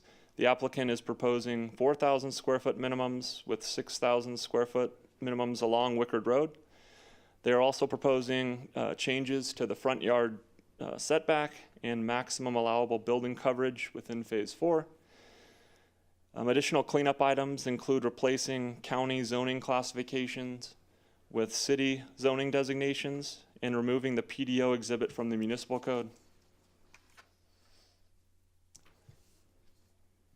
So after receiving feedback from staff, the Planning Commission, City Council, and surrounding property owners, the applicant has prepared concessions or supplemental conditions of approval for Council's consideration. And following the posting of the agenda, additional minor changes were made to the supplemental conditions, which have been placed in your red folders. Condition 1, adding gates to Country Haven Lane, a private road, to prevent pass-through school traffic. More info on the following slide. CC&Rs identifying rural character of the surrounding communities. Number 3, future homeowner disclosure, notifying buyers of the existing rural character. 4, community trail to be equestrian friendly with proper signage. 5, park to include equestrian resting station, including a hitching post and watering station. 6, deed restrict approximately 49 acres of natural open space in the northeast corner of the project site. 7, expedite the Wickard and Hahn traffic signal timing from the 275th building permit to the 138th building permit. 8, rural themed development, including rural architecture and community names. And 9, install an AC berm and sidewalk along the south side of Garbani. So the applicant, city staff, and the nearby property owners group have had ongoing discussions and have come to an agreement on a conceptual design for the vehicular gates at each end of Country Haven Lane to prevent that pass-through traffic that was mentioned. The gates are required to be installed prior to issuance of the 109th building permit. And the applicant has committed $85,000 to the design, construction, and maintenance of said gates.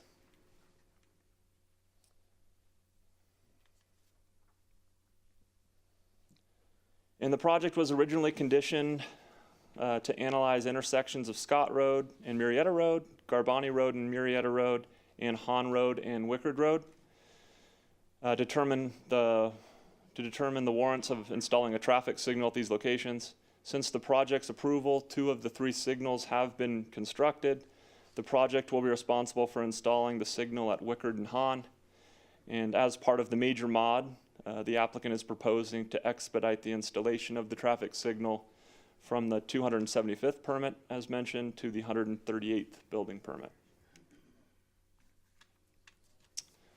So the Planning Commission expressed concerns with pedestrian connection between the middle school to the west and the project.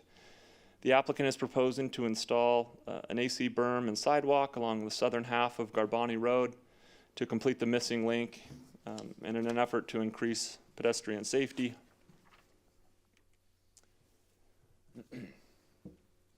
And so public comments and outreach. So 1 letter of opposition was received in February of this year. And then prior to the Planning Commission meeting in November, 1 email of opposition was received from the neighborhood group. 5 letters of support were received between August and December. Those come from various property owners along Hahn Road, AYSO, the BIA. And then following the November 8th Planning Commission meeting, there have been ongoing discussions and meetings with staff, the applicant, and the Country Haven Lane and Garbani Road property owners group, which has led to an agreement on the private gates.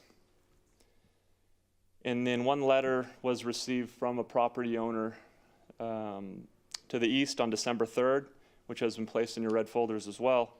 And staff has met with that property owner on multiple occasions and answered questions essentially on the land development and right-of-way dedication process. And no further action is necessary at this time.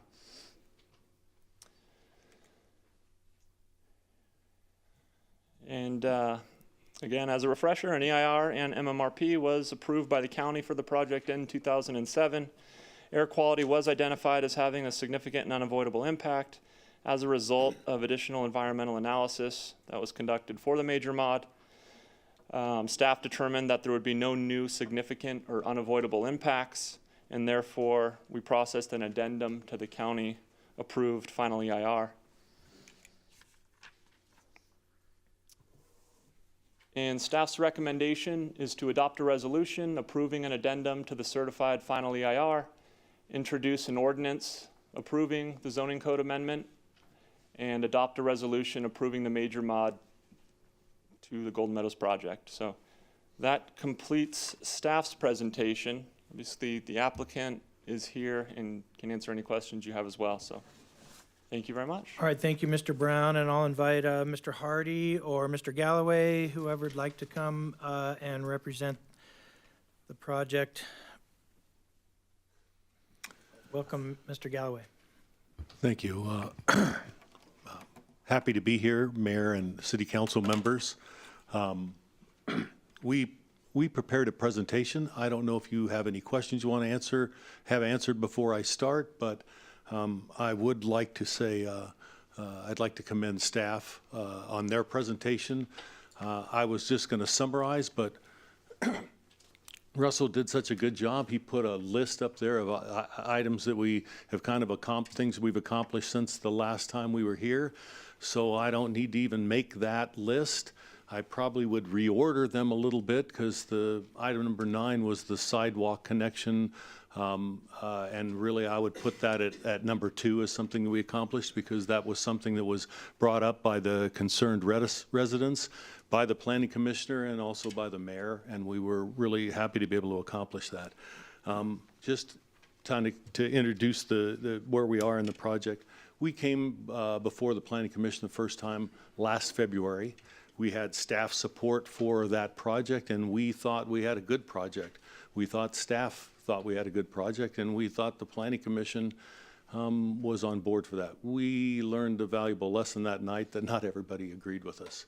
And you know, looking back at that, I kind of now, I mean, it was a hard pill to swallow, and it's been almost a year, but I believe we now have a better project in everybody's mind. And I think as a result of that exercise, we've gotten clear direction from the concerned citizens, from the planning commissioner, and from the council members that we met with and who spoke at the last time we were here. Tonight, I just want to say that what we have done is we've listened to everybody and we've done everything you asked. And so we're here tonight to propose, if we propose before a good project, we're here tonight to propose a better project. I'm going to run through these slides real quick. While I was blabbing off there, you saw a nice picture of the aerial view. This is the overall project. Somebody might ask, why did we go through this whole exercise and why do we spend all this time? And I just want to refresh everybody's memory is what we had was a project was many, many years old, and it had not been developed for a long time because it was flawed. It had too many of one size lots, and it was not attractive to our clients, which are home builders who want to basically stage their involvement in a project within one development cycle. They don't want to be holding a project for, we know the cycle is 7 to 10 years, sometimes 5 years. And this project to be implemented through a normal absorption rate had too many of the one things to just go through, one type of project all, sequentially. So the idea here in improving the plan was to introduce 2 different product types that were more affordable. I want to mention again that it's not subsidized housing. This is not qualified homes. This is just homes that are more affordable to the first-time market. And we believe that is a solution that will help us develop a successful project. In my presentation, I'll go really quickly, but one thing I might stop on is the product, because we didn't explain that before, what we were trying to do. This is actually the changed portion of the project. All of our changes only occur in phase 4, with the exception of some additional open space in phase 1 through 3. Just so that I could be brief, you'll notice that I have call-outs here in 2 different colors. The highlighted lighter colors are the changes that we haven't presented to you before. So we heard from the Planning Commission clearly from several of the members that they wanted 6,000 square foot lots along Wickard, so we complied. There was some difficulty, and I fully understand, with the number 3,870 square feet as a lot size that nobody understood. So we increased that to a standard conventional 45 by 95 foot lot, so it's now a little over 4,000 square feet. So we're not proposing any lot sizes or any type of product that you haven't seen before. What we are is proposing a product type that will reach the missing middle income component that is badly needed in the region and in the city. Again, highlighted 4,000 square foot minimum increase, and decrease in 19 lots to accommodate 6,000 square foot lots along the, I'm sorry, I went too fast. This is the reason that we're proposing that. In the zone change, that we're proposing, I think Russell explained, we're not changing the development area. We're not reducing the open space, the natural open space. We're increasing the park area. What we're doing in terms of the text amendment, if you look at all of the proposed and the approved chart that Russell put up there, we're asking for a reduced lot width from 50 to 45, and we're really asking for a reduction in the front setback. I'm showing this slide because the reduction in the front setback doesn't affect the parking. We still have 20-foot driveways. What it does is allow on these 5-foot narrower lots the ability to put living space closer to the street, which is a more positive street scene. That is something we call architecture forward in the planning world. And what that does is it creates a street scene that's not dominated by the garage door, which is almost half the width of the house. It's more what's closer to the street and more visually prominent and kind of creates the character of the street scene, our front porches and front doors and windows, which are architecture. Garage doors are not really architecture. They're just the home for our cars. One important component of this is we have the approved park with the prior project from the county and the proposed park. The proposed park more than doubled in size, and we also have a private rec area for the residents with a pool. But what we added to this park, you can see that the park doubled in size. All of the amenities were repeated. We didn't change any of the amenities. What we added was a lot more open space.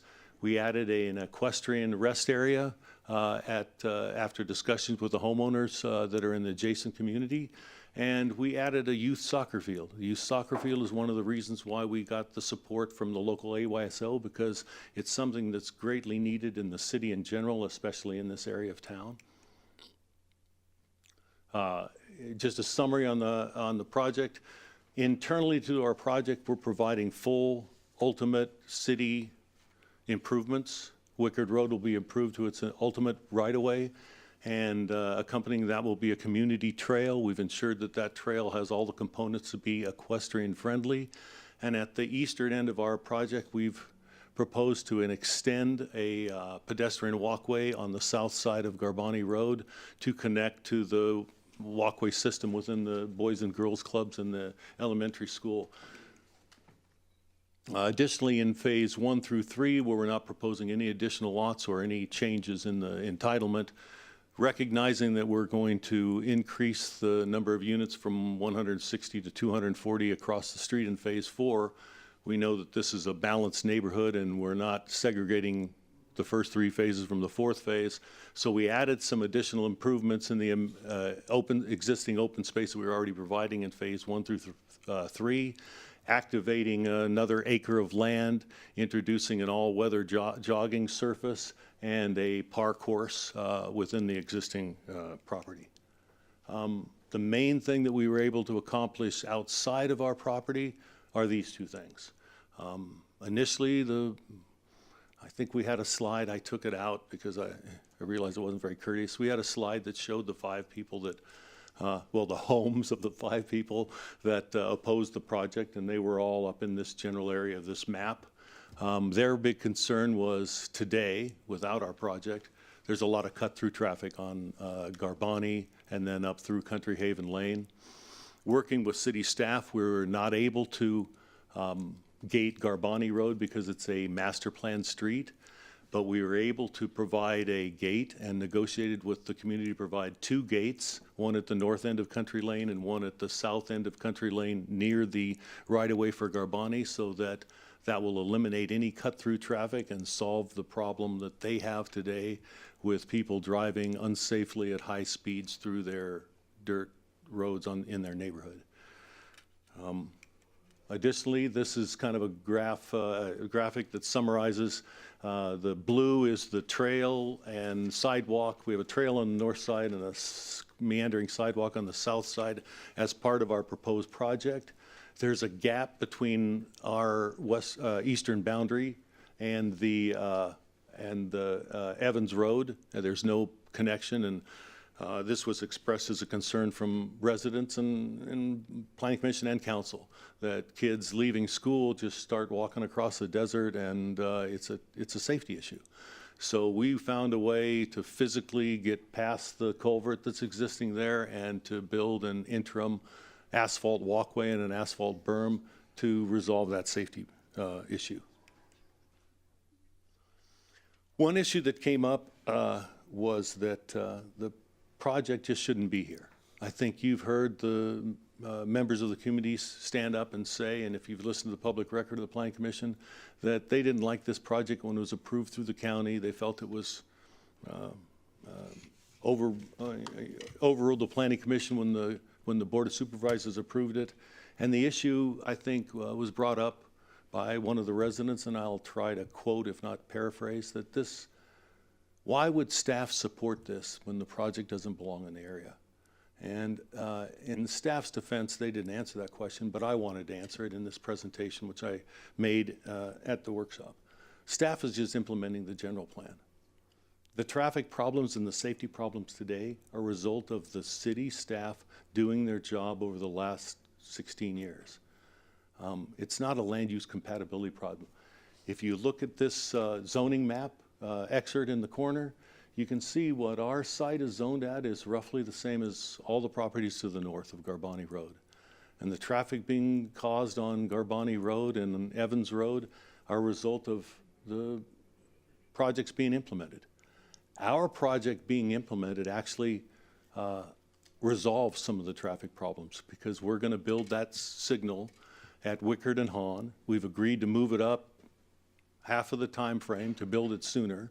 But once we get that signal, I think at the last meeting at the planning workshop, our traffic consultant who's here and can answer any technical questions about traffic, because I'm not a traffic consultant, identified that once we get paved roads, human behavior is people will drive on the paved roads and they'll stop driving on the dirt roads because they have a more convenient way to travel. So the construction of Wickard Road in phase 1 and the moving up of the signal at Hahn and Wickard to the 138th building permit will help resolve the current traffic problem. And the results of the traffic study provided to the city said that without the project, that intersection will be at gridlock by 2024. So the sooner we can build our project, the sooner we can help out in that regard. So the project is consistent with the general plan. The project is consistent with the zoning. The only change we're making to the zoning is some text changes. And we're providing a lot of improvements within the project. And we've subscribed to some additional improvements. And I just want to just go through 5 slides real quickly to dispel the myth that you can't have any other type of home next to rural development. We've kind of been painting the picture that if you have horses, you can't mix with people who don't have horses. And that's a myth. And and it was pointed out by one of the local residents who's a real estate agent, that nobody wants this type of housing. And that's just not true. My clients are very astute in what the market needs, and that's why we went through this exercise. But if you look at other examples, I'm going to pick, I've got 5 of these, some close to here and some in your backyard and some in mine. This is Temecula. This is North Temecula, and I've created this graphic which highlights in green all the property values, both in the equestrian community, which range from $840,000 to $1.5 million, and all of the surrounding development, which is similar to the development we're proposing, and the proximity of the highway is similar to the proximity we're proposing. This is a pretty good apples-to-apples comparison of how these 2 types of communities can coexist together. If you don't like North Temecula, South Temecula is a little bit more expensive. I wanted to make sure I didn't skew the report here. So 1.95 million within the community, and homes at higher densities than we are, selling in the 700,000s. We believe that our houses in phase 4 will, in today's market, would sell in the low 500,000s. The Hunt Club, that's on my drive back Ortega Highway tonight. I'll pass by this. The most expensive homes in all of Orange County are in this community. You'll notice right next door I have a 3,600 square foot MHA. That's manufactured housing project.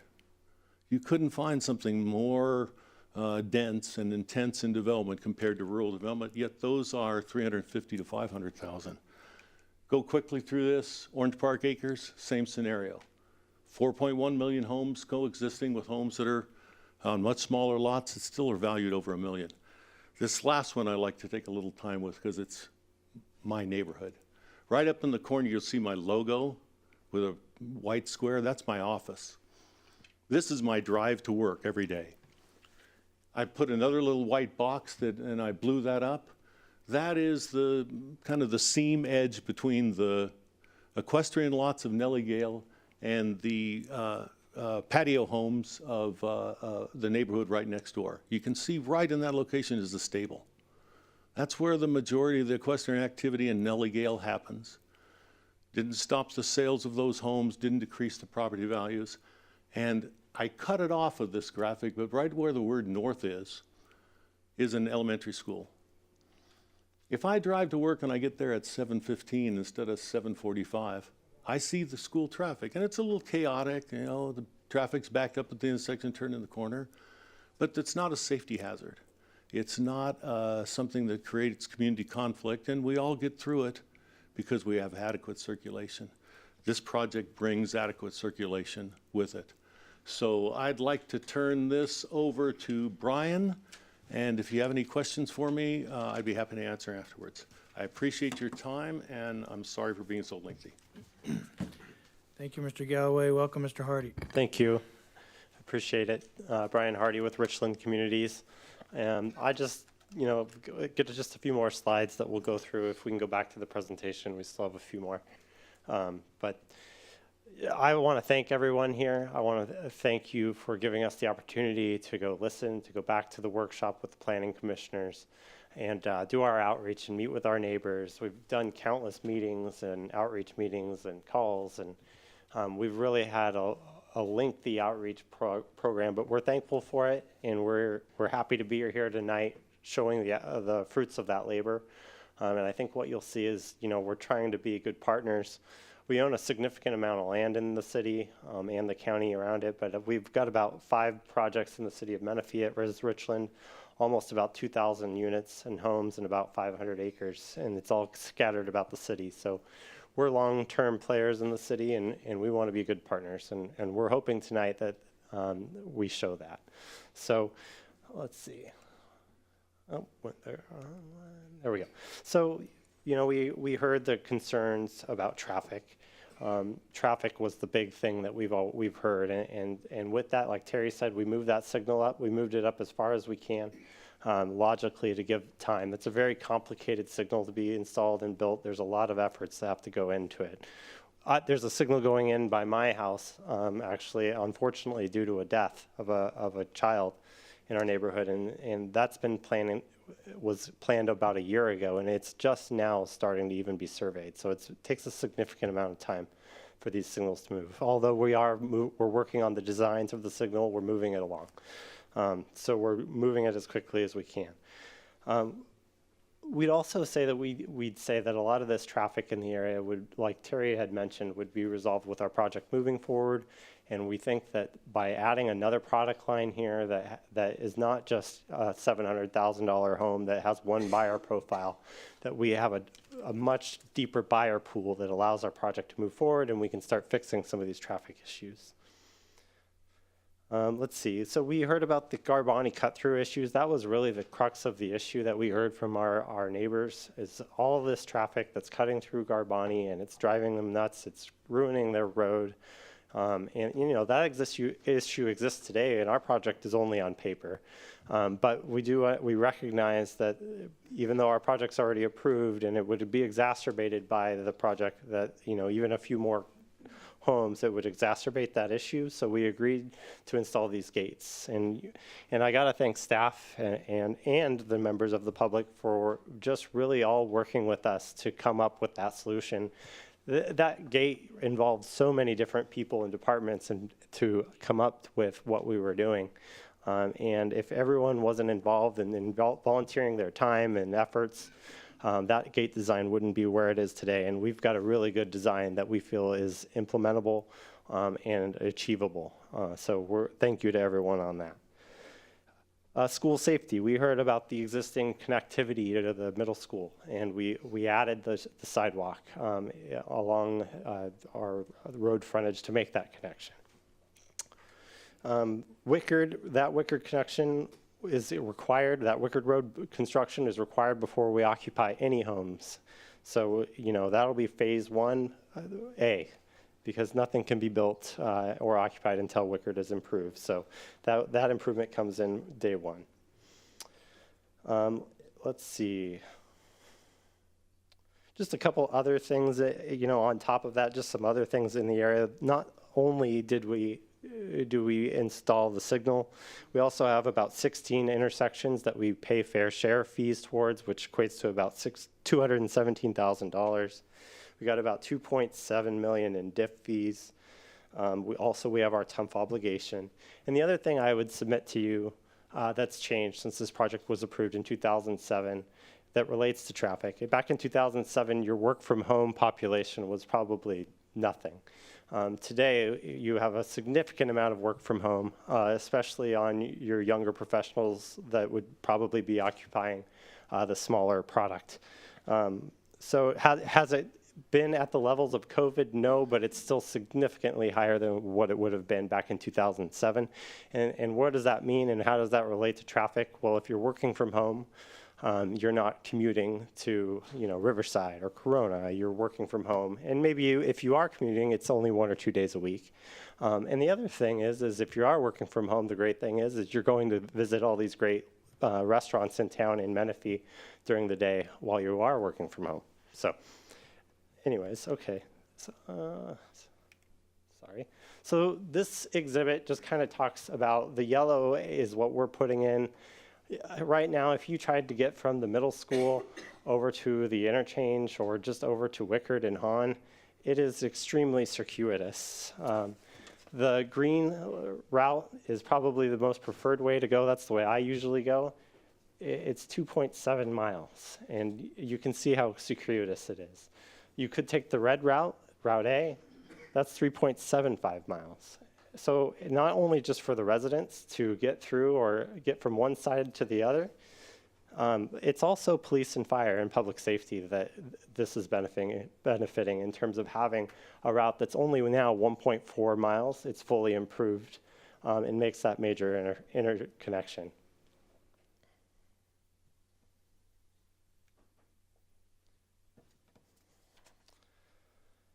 So yeah, just this is a little bit more detail. The dark blue is fully improved with our right-of-way and trails and sidewalks and all of that.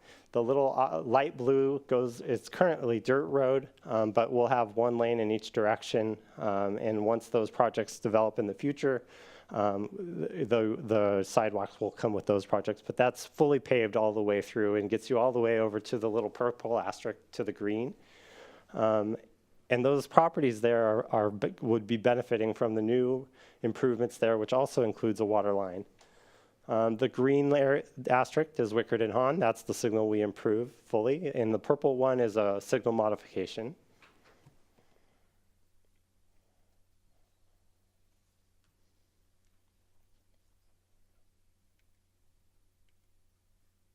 Just a little on the phasing. You can kind of get into this. We don't need to go into a lot of detail. The main point is now that we have, assuming this is approved, we've got a whole different product line that we can burn through with at the same time while the high dollar homes are also being sold.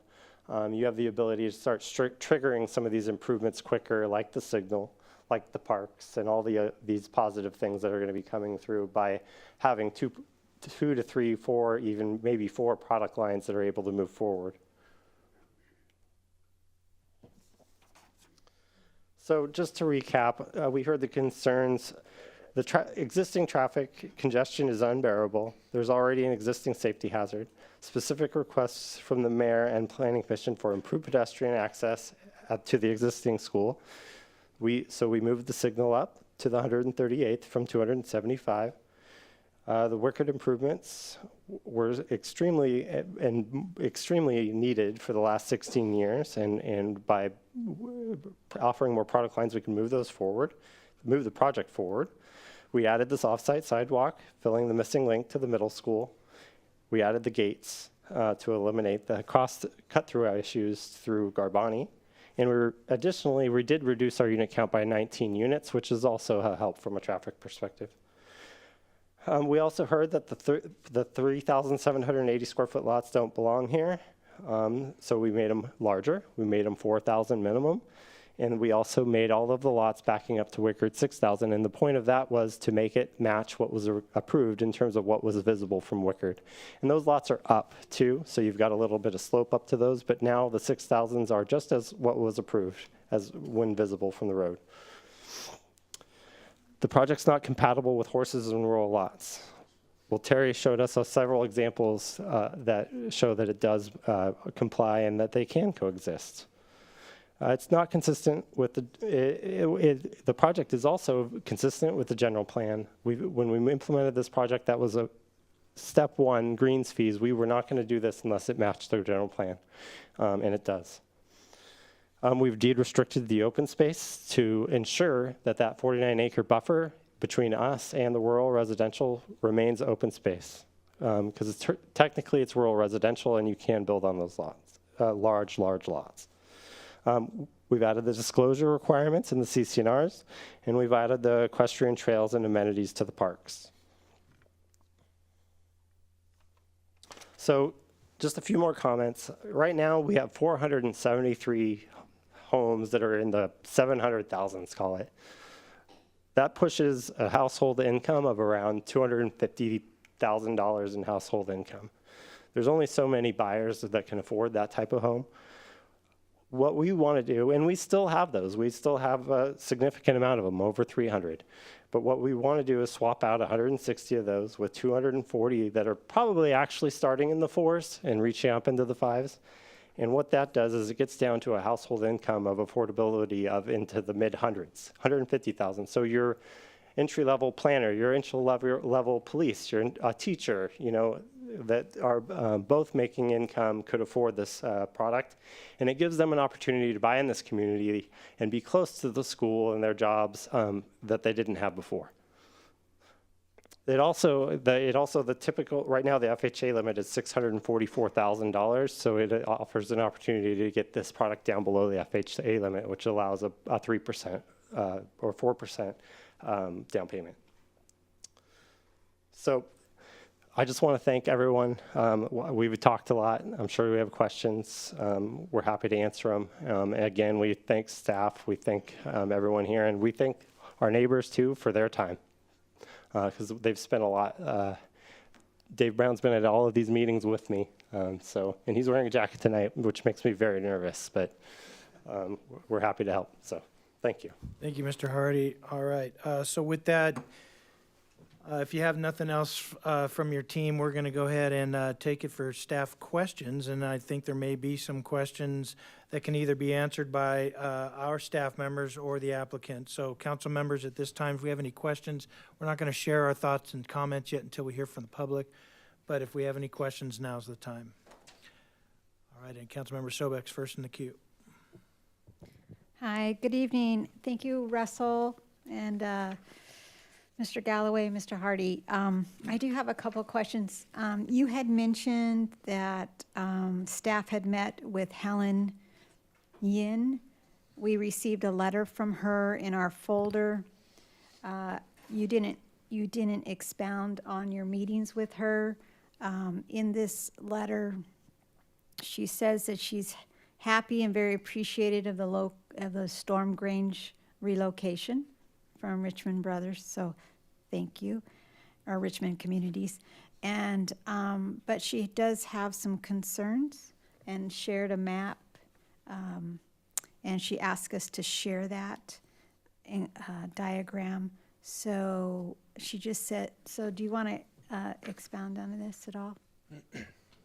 Yeah, sure. So initially, Ms. Yin actually, I think, showed up at the Planning Commission on November 8th. And at the Planning Commission, she expressed some concerns regarding some storm drain improvements that were being shown on her property as a result of some of the right-of-way work there on Wickard Road in front of her property. So since then, or even I think prior to that, Richland had already submitted some final engineering plans showing the relocation of that storm drain onto their property. So it was relocated off of her property as she requested, and she was very pleased with that. The next portion of it had to do with some right-of-way dedication. The map that she provided was from, I think, 1979, and it showed a 44-foot right-of-way, road right-of-way in front of her property on Wickard Road. It also shows a 30-foot right-of-way of Ascot Lane, Ascot Way on the western boundary. So she really had more questions on the right-of-way process, wanting to make sure that where the actual construction of Wickard Road was going to be. Most of it actually falls south of her property onto the Richlands' other site. So no improvements are being proposed on her site. There are some minor right-of-way road improvements on Wickard Road within this portion that's already been dedicated. So, can you show me on the map can you show me on the map where her property is, just so I have an idea? It was probably one of the, would that be a good map right there? That one? Can you share where her property is? So I don't have a pointer here, but her property, you can see the yellow line, that's Wickard Road that Richland is going to be improving. The lower right portion of the Richland site, the southeast corner. Yeah, that's great. I like that. Nice. The southeast corner there, lower right, where the yellow line ends, her property is just to the right of that. So it abuts, she's got a 10-acre site, just under 10 acres gross acreage. The net acreage, when you take out the dedications for the road, is about 8.32 acres. But her site abuts Richland's site, and really, as proposed, Richland has a large, I think it's about an acre basin in that location that adjoins her site. Okay, so just let me clarify. So she is north. Can you keep that map up, please? She's on the northeast side where it butts up on the across from the blue dotted line where the yellow ends, or on the south side? So it would be the south side, Okay, right there on that corner? right in that corner, right? Okay, You can see that okay. green pastures there. So she says it's not fair to me and other small landowners, except the big landowner. So I just wanted to make sure that her answers, she's received answers to her questions. And Yeah, I believe she has. We Okay. met with her again, met with her twice last week and then once earlier today before the meeting. And it looks like she is not here now. So. Okay, since this map is up, can you pull it out a little bit? And I do have a question. So Wickard Road is going to be realigned. It's going to be the new yellow line. And what about the old Wickard Road? What's going to happen? It's not going to be Wickard 2, is it? Wickard 1 and Wickard 2? What's going to happen there? Yeah, so the yellow line will actually become, I believe, I'm not sure, perhaps Richland can expand on it more, but I'm not sure that anything's been officially approved, but they're going to be renaming that portion. I believe the first option is Golden Meadows Parkway. Okay. The dashed line will remain Wickard Road. Okay, good. Yeah. Because now you did show that as an alternate route. Just remember that that is a rural neighbor. Well, I guess I'm not asking a question there. So I'll wait on that one. Okay, and then I did want clarification, just to be sure. It wasn't this map. It was the one I believe that was next that showed the light blue line, but it didn't show it being paved all the way down to the light. It stopped. And so I just want to clarify on the light blue line down here on the bottom. It's already paved there? It's already paved there? Okay. All right, great. And then the water tank, you're still taking care of that and putting that in? Okay. Yeah, I would defer that one to Richland to respond, but correct, that is something between Richland and EMWD. All right, and then I did have a question for Richland. Okay.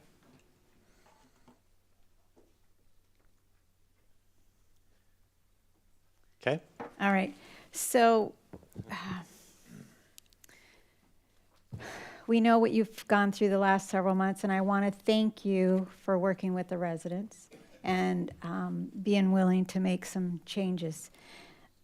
And I do know that a lot of these residents that you heard from live probably more up into the north and west area. There's still residents in the south that are unhappy with the increased traffic. And so I just have to ask this question tonight. I know it was asked before, but I'm going to ask it because if I want to lay my head on my pillow tonight, I need to know why. With this in phase 4, with these additional homes, there would be a lot less traffic if it was an age-restricted neighborhood.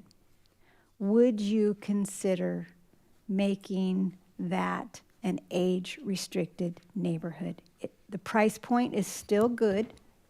There would be less traffic, and I would like you to huddle. And I just have to ask this question: why? If you say no, I want to know why it cannot be an age-restricted community. Well, a few things. One, I'd say that the amenities, the more successful age-qualified communities are large communities with large amenities. You wouldn't have the ability to share the amenities with the rest of the community.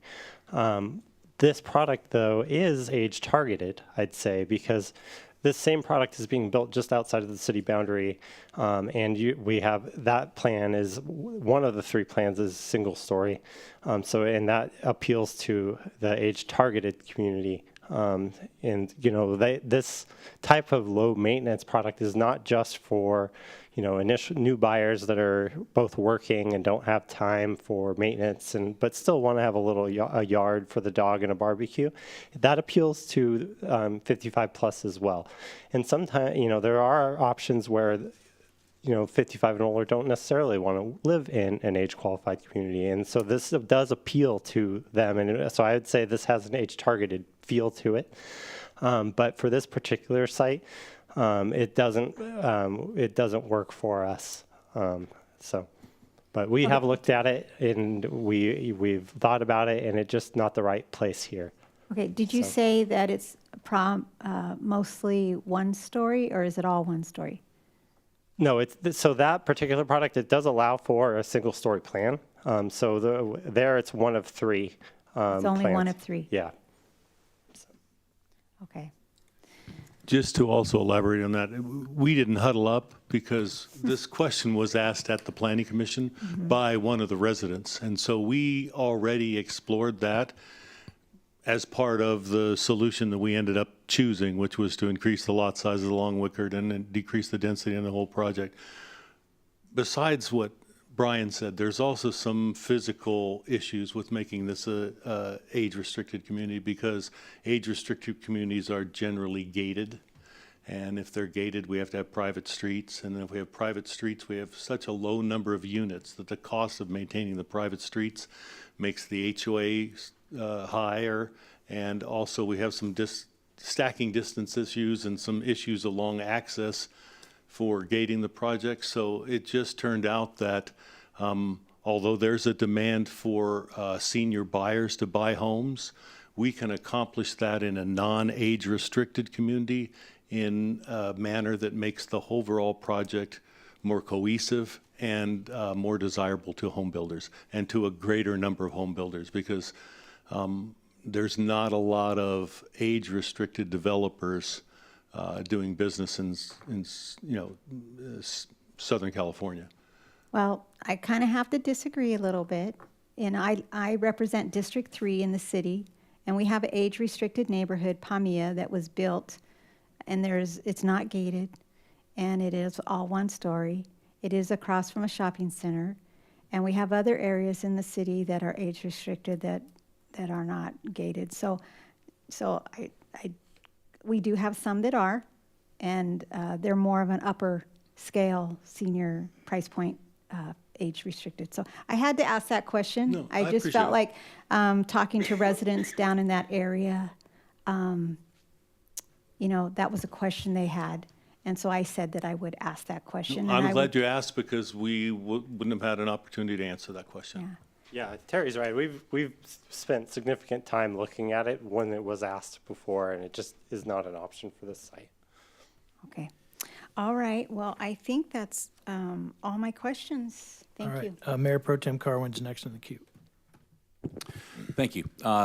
Regarding the traffic, you mentioned that one of the reasons you expect that traffic will be less intense than it could be in other developments is because there's going to be a significant amount of young professionals who work from home. You made that up, right? It's subjective. I mean, there are a lot of people working from home these days. But you didn't do a study that Well, we've got our people traffic living in engineer. Menifee buying these houses are going to be young professionals working from home 1 to 3 days a week. Well, it's all baked in your traffic analysis that's been done to look at based on typical norms today, and when we did our traffic analysis. And you also mentioned that it's suitable for teachers making $150,000 a year. Well, We got a two lot of those in incomes. Menifee. So if you have two incomes, Councilman Estrada. I would say if you have two incomes, both making 75,000, that's a household income. Yeah, of you would need 150,000. two incomes, and to reach 150,000, you'd have to be a teacher for like 30 years. I will say that I do appreciate the changes that were made here, but we went through this last time that you were here, showing us pictures. Hey, here's in Orange County where they put up an equestrian place next to trailer homes. See, it works. It's not really evidence. It's evidence that somebody built it, but you can build anything. You can sit a toddler next to a box of razor blades and they're next to each other, sure. You can see, there they are, they're next to each other. It's not a good idea. So I'm just wanting to make sure that we're looking at actual empirical evidence. I mean, there's a lot of improvements here that I think you listened, and I appreciate that. But then you come back and you go, yeah, but there's also this, and it kind of undermines all the good things you've done when you make these assertions. You see what I'm saying? Yes, I understand, and sometimes I got to rein Brian in, because he gets a little too enthusiastic. But it wasn't an empirical study that we did, but we're both planners by background, and we're both members of the APA, and we get publications monthly about that, and it is a discernible and identifiable trend that more people are working from home. And I think our traffic consultant could say that that does affect the old way we used to look at traffic. It's not a special condition here that's any different than any kind of, other geographical area, but people are working more from homes. And the other thing Brian also likes to do is, in his analysis, he Don't always throw Brian calls it, under the bus. he calls it an entry-level planner can afford these houses, and a school teacher. And, it is going to be a dual income assessment for most of the people would be living in these homes. That's one of the reasons why it's more desirable for them to not have big yards that they have to maintain, and to be able to get a home that will have additional square footage that they need to accomplish to move in. People who live in smaller lots don't necessarily live in proportionally smaller homes. So if I can explain that another way, people are willing to live in a smaller lot size and give up rear yard space and give up front yard space as long as they can keep the square footage that they can put on that house. And that's one of the reasons why we went to the effort of amending the setbacks and such. Sure. Thank you. Any other questions? And also, I didn't, regarding the compatibility and using examples from Orange County, I use examples from here too. And my only point was, we had a person who come up here at Planning Commission who said, people want big lots, people don't want small lots. And my client is very sophisticated. He deals with builders and he talks to builders on a daily basis. And we know what the builders want, and the builders know more than anybody what the buyers want, because they're taking the risk of building it. So we know that this product type is desirable, and I just wanted to point out that if you have an adequate roadway system, you don't have an incompatibility. The incompatibility we're talking about right now that the residents are concerned about, I believe, is related to the lack of infrastructure, not the difference in lot size. And that's why we had our traffic consultant come up and talk about that. And that's why I brought up those comparisons. Any other questions, council members? All right, hearing none, I'm going to go ahead and open the public hearing. It is 8:12. And Madam Clerk, was this public hearing legally noticed? Yes, it was. Do we have any correspondence on this item? I think we do. Yes, It's in the it's red in there. folder. And any request to speak on this item? Yes, I do have a few All right, requests. if you would go ahead and call the first speaker, please. First up is Dave Brown. All right, welcome, Mr. Brown. Thank you, Mr. Mayor. I appreciate that very much. I just want to clarify tonight, I have spoken on behalf of my neighbors in the past, but tonight I'm in no way speaking on behalf of anyone else, speaking on behalf of myself and my wife. Each of us have similar general concerns, but I want to respect the specific concerns of all my neighbors, including the ones that Councilmember Sobek referred to on the south side of this project. I do not support this project or this petition for major modification of the Golden Meadows development for all the reasons that we've outlined at this podium in the past several months. However, I'm very pleased and impressed with the way that local government worked in this case. Both the City Council and the Planning Commission heard the residents' concerns and encouraged the developer to work with us. Staff was very responsive and engaged. Brian and Terry made significant changes to the project that you saw outlined tonight. I would like to thank you, Mayor Zimmerman, and Councilmember Estrada for meeting with us, actually on the site, and having a great discussion and hearing our concerns as well. I'd like to thank city staff, Cheryl, Russell, Nick, and Chief Carr, just because he's a great guy. I really appreciate seeing him here tonight with those stars on his collar. Good work on that. Our Planning Commission was really responsive, and Chair Jeff Ledoux made sure that all of our concerns were heard, and we appreciated that very much. So with all that to say, in my humble opinion, this is how government is supposed to work. And although I don't like this amendment, I respect the process, and I believe the process worked in this case.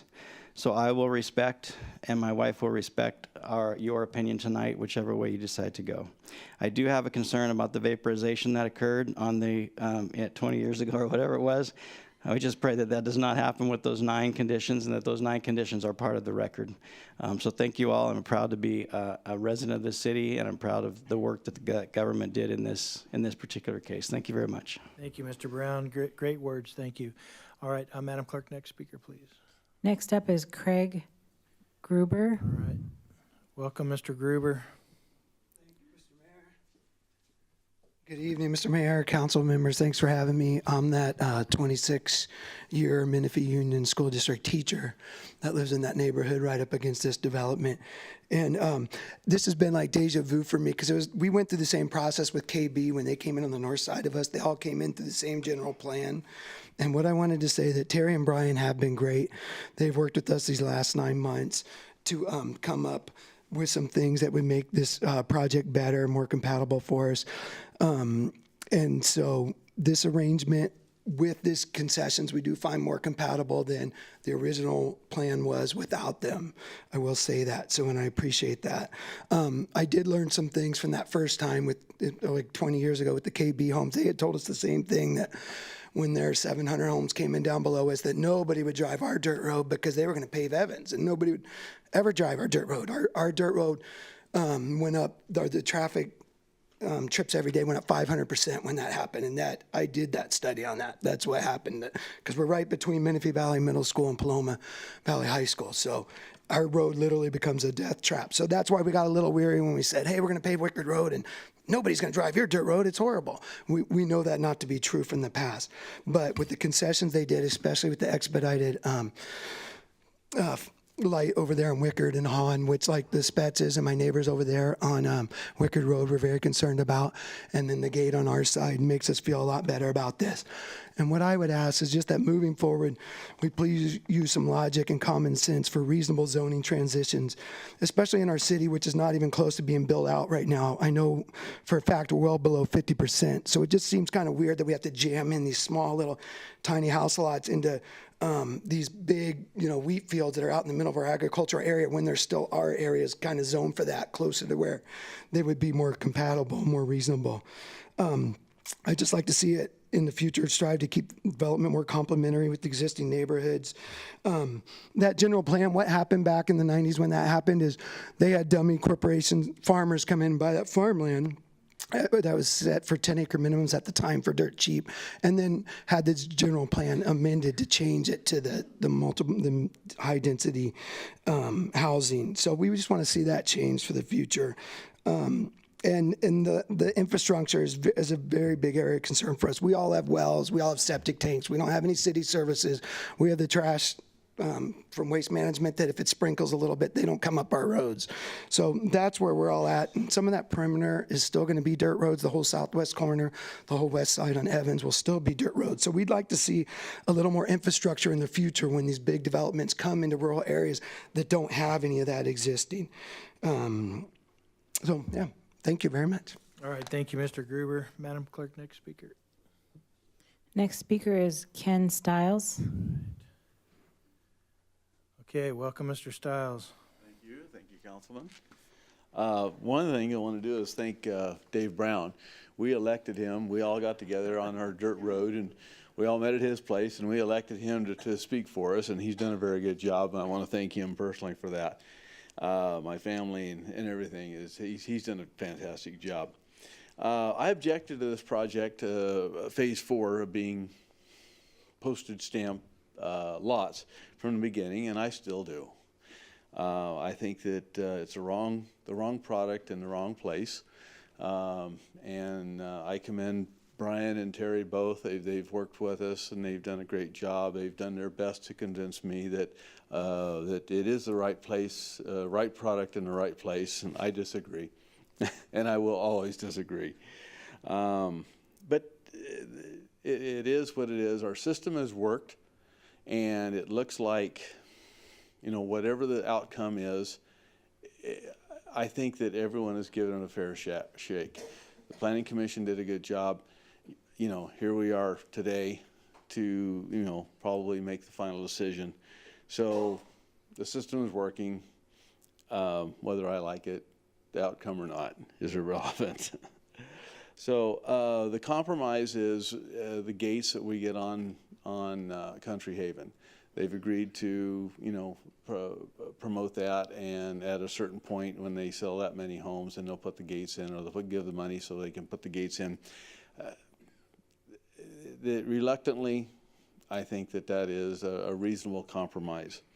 And then thirdly, I just wanted to bring up the fact that the KB Homes was that whole setup was done prior to me moving into this side of Menifee. But Craig Gruber has told me about the story that we had, that there was a section in front of his house, not a section, that's 640 acres, but there's about a half acre in front of his house that is supposed to be maintained by KB Homes, and it is not. Weeds are this high.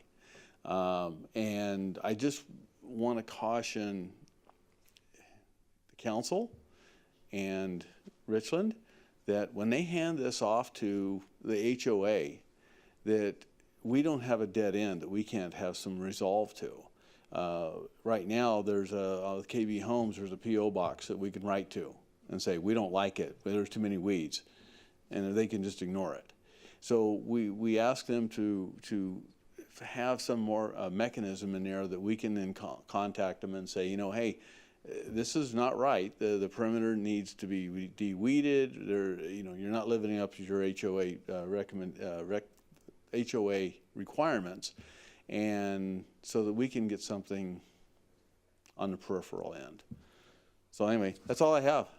Thank you much. Like I said, Terry and Brian have done a great job, even though we've objected to each other. Understood. All right. Thank you, Mr. Stiles. We appreciate you being here tonight. Madam Clerk, next speaker, please. Next speaker is Francisco Urbina. All right.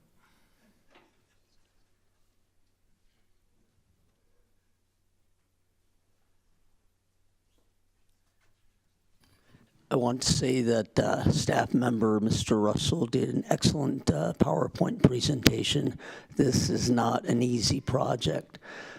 Second, I want to say that the developer's representative, I'm glad that they made modifications to make a better project than what was approved under the Merced County Planning Department. What we have in Menifee, as well as unincorporated areas of North Marietta near St. Mother Teresa of Calcutta, is we have an area in transition from rural to residential. And it would be easier for someone to say, well, you know, maybe the existing rural lot owners should consider selling out to a developer and going to Anza Valley, but they've been here for a long time. Their concerns need to be addressed. This reminds me of a subdivision that I worked on in east of State Highway 79 and Winchester Road in French Valley. We had the same issues, and we met with some property owners, we meaning my supervisor and I was a planner 3, and along the perimeter, one perimeter of the subdivision, north of Ald Road and where Poroy Road goes from Whispering Heights into Poroy Road, blah, blah, blah. The developer agreed to do half-acre lots as a buffer between the equestrian existing uses to the south and smaller lot sizes of 6,000, 7,000 square feet. The developer, you know, to be in business, they have to make a profit. Yeah, he may have not provided, you know, substantiated evidence about Nellie Gale Ranch. I'm familiar with Nellie Gale Ranch because I have relatives there. In California, especially Southern California, there's a buyer and a market for everything. I used to have a real estate license for about 14 months, Century 21, but it was starting to interfere with the quality time between my spouse and I, because you have to do open houses on weekends if you want to succeed as a realtor. Anyway,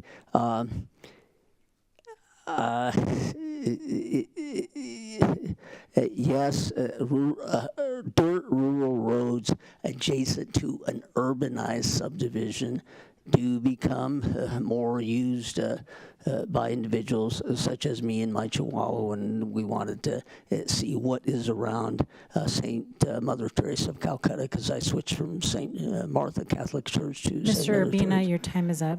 Okay. Anyway, I think this project should be approved because the developer has made a good faith effort to address the concerns. Margarita McCoy, former chairwoman of the Urban and Regional Planning Department of Cal Poly Pomona, said this to the students: "You're a fool if you think you can please all the people all the time. The most good for the most number of people." That was the motto of the City of West Covina Redevelopment Agency. Thank you. Thank you, sir. All right, Madam Clerk, next speaker, please. There are no more speaker requests. All right, thank you. I'm going to ask if the applicant wants to address any comments or concerns. You don't have to. It's up to you. And then we'll go ahead and... No, we have nothing to add, except that I've learned if you hear the word Chick-fil-A 17 times within a 15-minute period, you get really hungry. So I'm not going to take up any more of your time. I appreciate it. I will say this. We listened. We heard everything you said. We took notes, and we did everything you asked.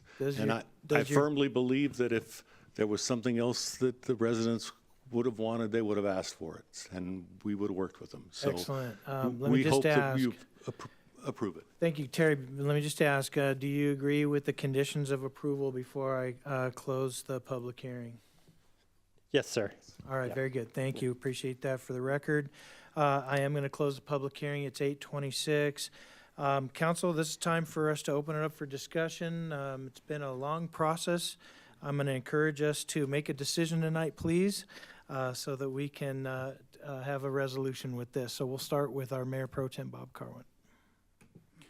I just want to say, I've been really hard on you guys, and I want to make sure you know that I know that. But I wanted to ask really hard questions and put you to the test on this because it was something that our residents felt very strongly about, and I wanted to make sure that they were fully heard and that I feel like they were. I want to commend our Planning Commission for doing an excellent job and really doing their job with great skill, working with the applicant. I agree with, I echo the sentiments of a lot of the residents here that our system worked the way it was supposed to work. You came to us, and instead of us saying no, go away, and ending up in court, you went back, worked with the residents, worked with the Planning Commission, come back to us with a product that looks really good. So I know that the only thing between this product and the residents is the residents wanting an open field forever right there, which is not a reality. So if we can't have an open field forever over there, this is the next best thing. And so I appreciate the work of the developer, I appreciate the work of the Planning Commission, and I appreciate our residents and Dave Brown representing them in his elected positions so dexterously. So yeah, I'm in favor of the project. All right, next speaker is Councilman Estrada. So Terry and Brian, I want to thank you for making an honest effort to reach out to District 2 and all the constituents.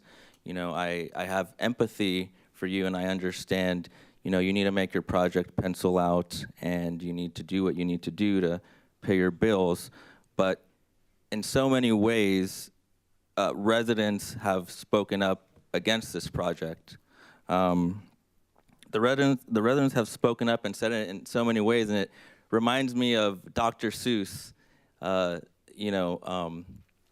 book where I do not like green eggs and ham. I do not like them, Sam I am. I do not like them with the house. I do not like them with the mouse. I do not like them. I do not like them. And you know, if we don't, and I want to talk to my colleagues a little bit here, if we don't think all of our city's residents that are not in this room are gonna like seeing more houses come in here, you know, we're gonna be out of touch. The residents in here don't want to see more houses. I know many residents that I've spoke to don't want to see more houses. And, you know, I think we need to be sensitive to even the residents not in this room. I do want to remind the public, it is still possible to have full improvements on infrastructure. It's the long road traveled, but it is possible to still have less housing and improved infrastructure. In previous months that I've talked to staff, our city is about 35% built out. And projections show another 50 years of growth. So the money for infrastructure improvements will come.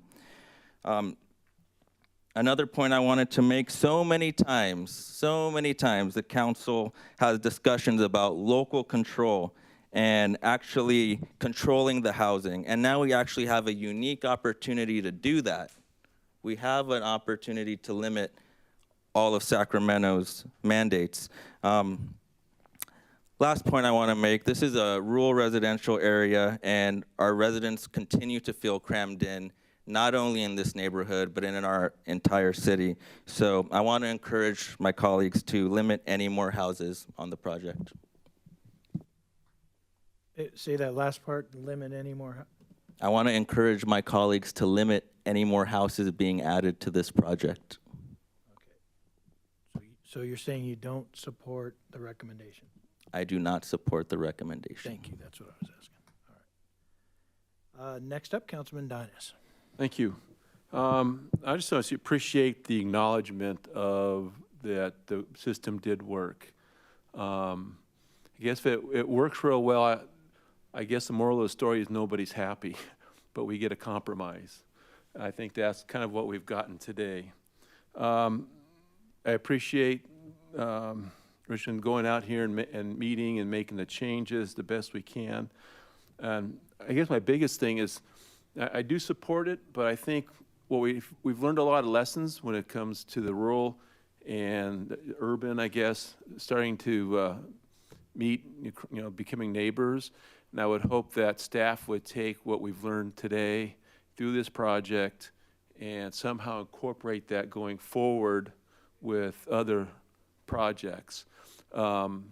Unfortunately, you were the guinea pig, but hopefully now that we can, take these lessons and make a little more, straightforward way of doing things. But I appreciate all that's been done here. I understand both sides. I think there's been a good compromise, so I'll support it. Thanks. All right, thank you, Councilman, and then Councilmember Sobek's next. Yes, thank you, Mayor. A couple of things have been said that I would have said. Mayor Pro Tem Carwin asked hard questions. I had asked some hard questions, and there was the word compromise.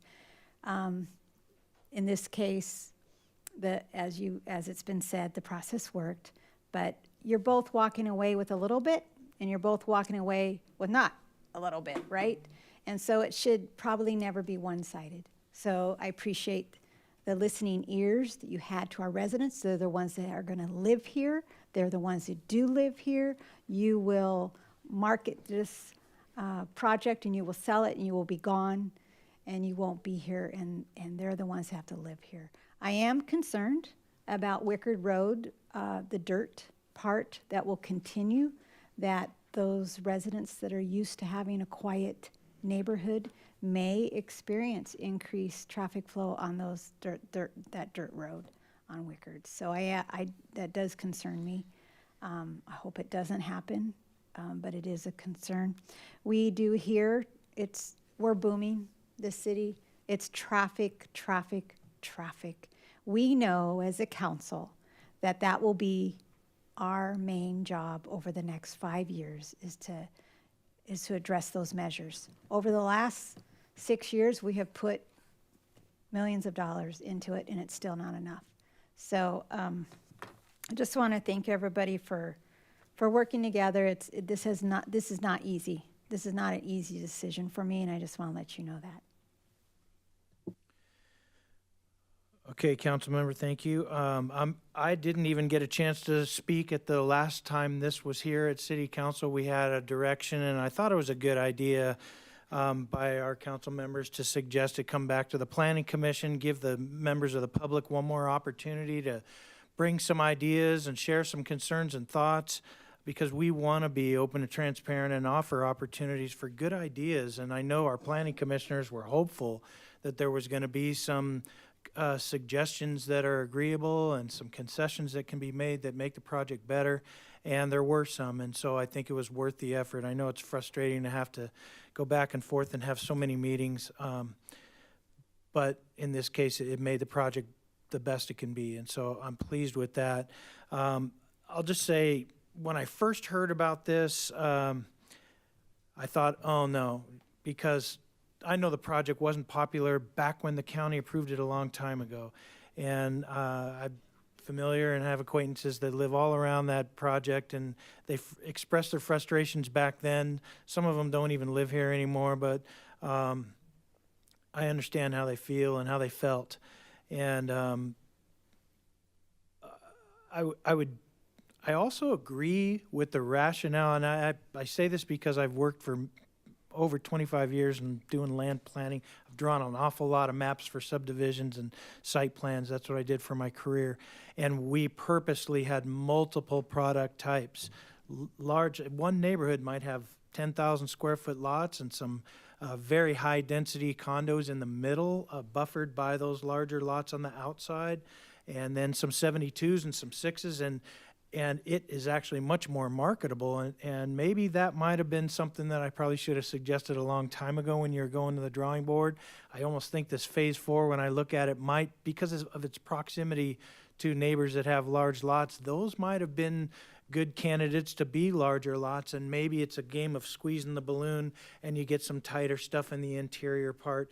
I understand there's engineering and costs and things like that to redesign, but I think if we were to start all over again, that'd probably be my suggestion. I would love to have seen some 10,000 square foot lots or even half acres all along that outer perimeter on the northern side of the property, just to be compatible with the neighbors.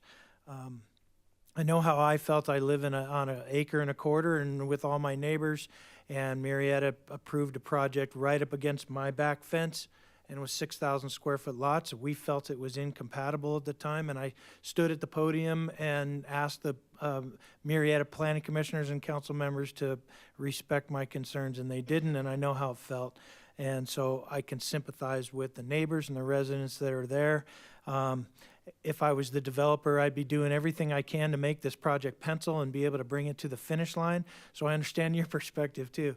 And then we have our perspective, and that is to try to come to a resolution and be as fair and balanced as we can. So everyone has their different view, and that's ours. So it's up to us to decide tonight what we're going to do. I want to echo what Councilman Carwin said about his appreciation for our Planning Commission, because they've endured this and heard the presentations numerous times, and they ran this marathon alongside of all of us, and so thank you to them. With that, like I said, I believe that there are good concessions here, and you guys have gone above and beyond and listened, and because of that, I'm supportive of the project. So I'm signaling tonight that I would motion to approve this, and that is my motion. We have 3 items for council approval, so I'm going to make the motion to adopt a resolution approving the addendum to the final EIR, and then there's 2 other motions to be made. But can I get a second on that motion? Second. Okay, Madam Clerk, can we vote, please?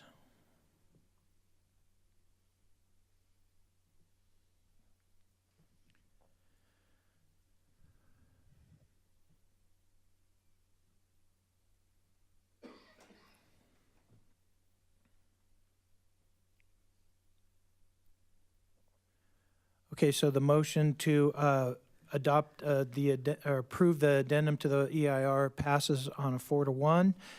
Next, Madam Clerk, would you read the ordinance by title, please?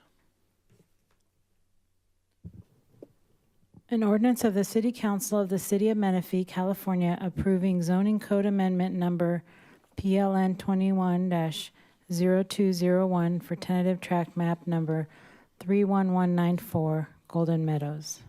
Thank you, and I'll move to introduce the ordinance. Second.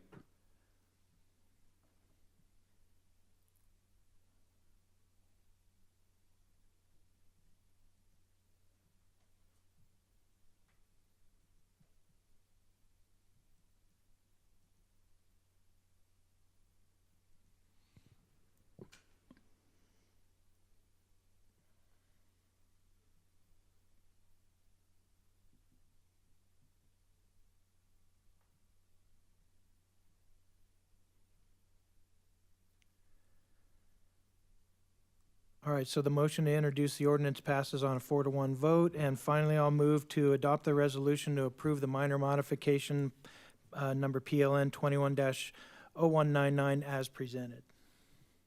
Mayor, if I may, Yes. does that motion include the supplemental conditions of approval? It does. Thank you. Thank you for that clarification. Second.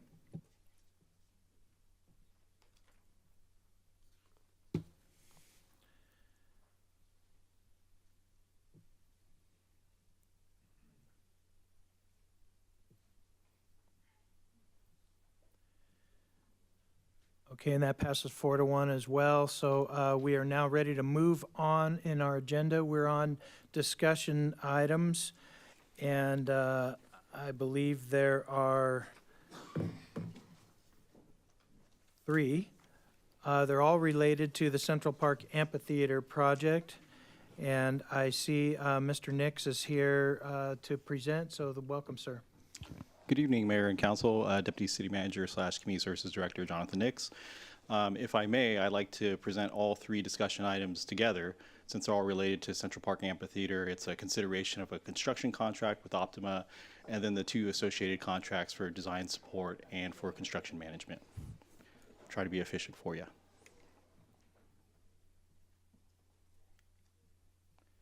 There's been some mention of some of these other presentations and projects being over a long period of time. So has this one as well. Back in, if I may give a little bit of that history, back in spring of 2018, the Parks Commission actually recommended to add to the CIP doing a shade structure over what was being constructed at Central Park, which is that stage area that's existing there today. And so that was brought to City Council and approved for the CIP list for fiscal year 2018-19. The initial allocation was only about $100,000. So myself and Mr. Howell at the time brought a few design concepts within that budget to the City Council for a prefabricated shade structure over the stage there. The City Council wanted to see a little more, so we brought it back. We brought it February 6th, way back in 2019, brought it March 20th, and the designs weren't quite meeting the mark of what the council wanted to see over the stage. And so at that time, the council made a recommendation to create an ad hoc committee to work with the staff and come up with maybe a little more robust design for Central Park and for that stage area. So we started that work, and City Council later in 2019 approved an initial design contract with IDS Group. Those are some of the initial designs right there, those first 2 pictures. We were working with IDS Group on that, and again, they weren't quite meeting the mark of what the ad hoc committee wanted to see. The ad hoc committee did put a lot of work into looking at other projects from other cities, making suggestions, and that design consultant just wasn't quite reaching what we wanted as far as a design for the amphitheater. So we changed gears, went off our on-call list and engaged with T.Y. Lin, who's been working with the city on quite a few projects, including Holland Road Overpass. So in the fall of 2020, T.Y. Lin came up with a conceptual design. That's that final picture right there, the larger one of the amphitheater. So once they came up with that, the ad hoc committee said, you know, hey, this is a design we'd like to see move forward. So there was a question to T.Y. Lin based on this conceptual drawing. This isn't a full engineered drawing. This is conceptual, about how much would that cost. And so T.Y. Lin did their best under that initial contract to say, well, looking at this, not knowing the quantities, not having full engineered plans, that would be somewhere around the $3.4 to $3.9 million mark to build something of that stature based on other construction projects and what other cities have built at the time. So back in March of 2021, during that mid-year budget cycle, City Council did approve that allocation. And then moving forward from there, a lot of boxes here. I'll try to go through those. T.Y. Lin was then engaged and approved by the City Council to do that full design and construction of that conceptual design, to take that conceptual design to a full plan to actually build that conceptual into something that can actually exist at the park. So the city staff continue to work with TY Lin to put those construction plans together. We provided an update to the ad hoc committee after working with TY Lin through some of those finer details of the materials and the quantities and the look and the feel and getting the conceptual to something in reality. And after looking at that and now knowing what the quantities are and construction costs at that time escalating, provided an update to the ad hoc committee that, this is probably going to be a little more than what we initially allocated, now that we have a little more information and actual engineers' estimates. So we provided that update to the ad hoc committee last year, but as we do with other capital projects, our job as staff is to keep it moving forward, finish the construction plans, and then put it out to bid to see what the real cost is. So although we do our best with a lot of our capital improvement projects to come up with these engineers' estimates, we've seen it with other projects where our professional firms do their best to do these things, but there's been a lot of cost increases with things like our fire station that's currently under construction, Holland Road overpass that's currently under construction. So we went through that process. So we initially put it out to bid of June this year, and we received those bids in August. When we were looking over those bids, there was an issue with the lowest bidder. They didn't turn all the documents timely that they needed to do, so we had to reject that bid. The next bid and the next three bids over that were much more than we thought we could afford or find funding for. So we recommended to council in September to reject all those bids and try again. So we did that. The city council approved rejecting all those bids that were received in August. We re-advertised the next day, September 7th, and we also worked back with our design team between that August to September timeframe to look at, is there, now that we've had some bids and we've seen those actual costs, is there any way to maybe look at some different options to reduce the cost? So one of the things we did when we revised the bid was look at some of those optional components, looking at like the AV system and the audio-visual system and the lighting system on the amphitheater. One thing that we've seen operationally when we're doing these large events like the tree lighting ceremony is that a lot of these acts that we bring in, they tend to have some of their own sound equipment, or we will at maybe a lower cost bring in a consultant to do like the stage and the sound like we did on Saturday. So versus having some permanent fixtures there that might be outdated over time. So we worked with our TY Lin again to separate those items and then rebid it on September 7th. So then we received those bids October 5th with those items separated, which I'll show you in a few moments. And then we were conducting a bid review. So we had our low bidder, which is our Optima, but then the second bidder also filed a protest looking at some of the licensing for the lowest apparent bidder, which we're recommending as Optima. We did do a full review of that protest with our city attorney's office and determined that Optima does meet all the criteria to move forward with this project. And just as a note, Optima Construction is also the construction company that very successfully constructed the Lazy Creek Center improvements, and they've done several other projects for municipalities, Buena Park, Inglewood, Newport Beach. So they're a very reputable firm and have done good work even in, here in our city. So that brings us to today, this consideration of considering Optima as the lowest responsive bidder for construction. So that's just some more pictures of the design of the amphitheater. Again, I just want to emphasize that we've been going through this process for a few years, and subsequent to that, the City Council in March approved the strategic visioning plan for the next 5 years. And one of the things that the City Council emphasized was that community engagement and social infrastructure. So the City Council has invested quite a bit, Holland Road overpass, a lot of resurfacing, a lot of traffic signals, a lot of that road infrastructure in the city in the capital improvement program, and they wanted to balance that with these social infrastructure projects, looking at improvements to parks, community centers, and projects like this amphitheater. So we feel this fits within that goal of the strategic plan. Also, approved by the City Council in July is our updated Parks Master Plan. So this is a project that was also identified in that and also identified in our CIP as previously mentioned. So as Mr. Fiddler mentioned earlier, We have the pedestrian bridge project with the city council approved that first part of it, the prefabricated bridge. So we're trying to align all of these improvements together to really create some robustness within the town center. So before you today is the Central Park Amphitheater. Also underway is a design to improve the future City Hall area to create some additional parking. So that project is in design, and we're looking forward to that, and hopefully coordinating all three of these projects, if approved by City Council, to have that bridge connectivity, have some additional parking at the town center, and then have that amphitheater as well. So as mentioned, the ad hoc committee did a lot of exploration, did a lot of work looking at what other cities have done. Ontario Town Square, that project's almost 10 years old. That one is very similar to what we're talking about here. It's actually a smaller park that's only a little over 1 acre. So they have a robust amphitheater there. There's it's really close to their city hall. There's a lot of townhomes around it. So it looks and feels very similar to what we're looking at here in Menifee with our Central Park. Fontana Miller Park Amphitheater, they invested quite a bit into pitting that shade structure over there. And then, of course, the two most recent, our neighbors here in Moreno Valley and Murrieta, making similar investments, in that $6 to $7 million range.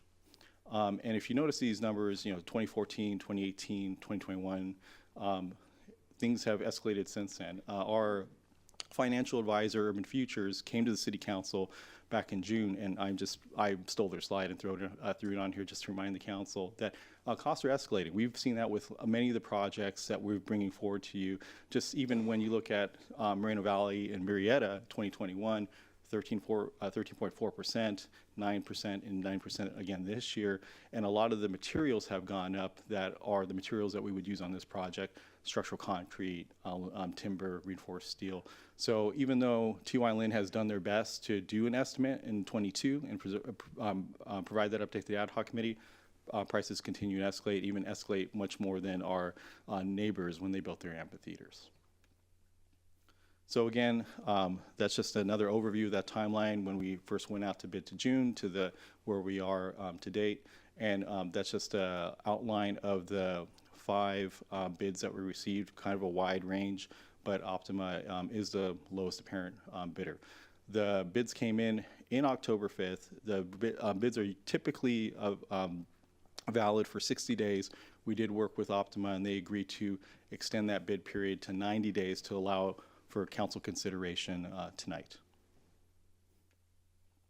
Also on the agenda is some supplemental services to help with this construction process. When TY Lin's contract was approved by City Council a couple years ago, it was only for the design. The City Council was very specific about that. They wanted to see what the design was, get that engineer's estimate, but we will also need them, if this is approved by City Council, for some support services once we get out there in construction, that they're available to answer any questions of the construction contractor.